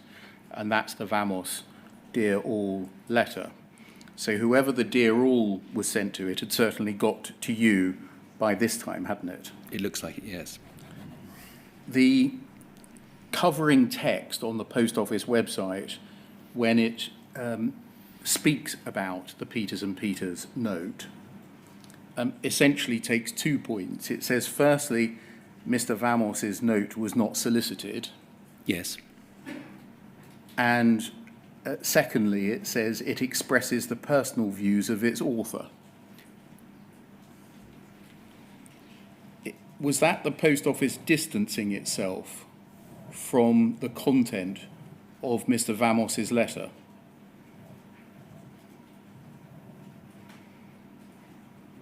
I think it was just trying to explain the letter. That was my understanding. You, in your letter, attached Mr. Vamos's Dear All letter, didn't you? Indeed. Were you allying yourself with the contents of it by doing so? No, I've been very clear that we weren't making any value judgments. We felt obliged to alert the Ministry of Justice to exactly what work had been done and to aid them in their deliberations. Thank you. Thank you, Mr. Beer, and thank you, Mr. Reid, for 4 witness statements, 2 of which are very long and detailed, and for giving evidence over 3 days before this inquiry. I'm very grateful to you. Thank you, sir. Right, we'll adjourn now and resume on Tuesday morning at 10 o'clock. Thank you very much, sir.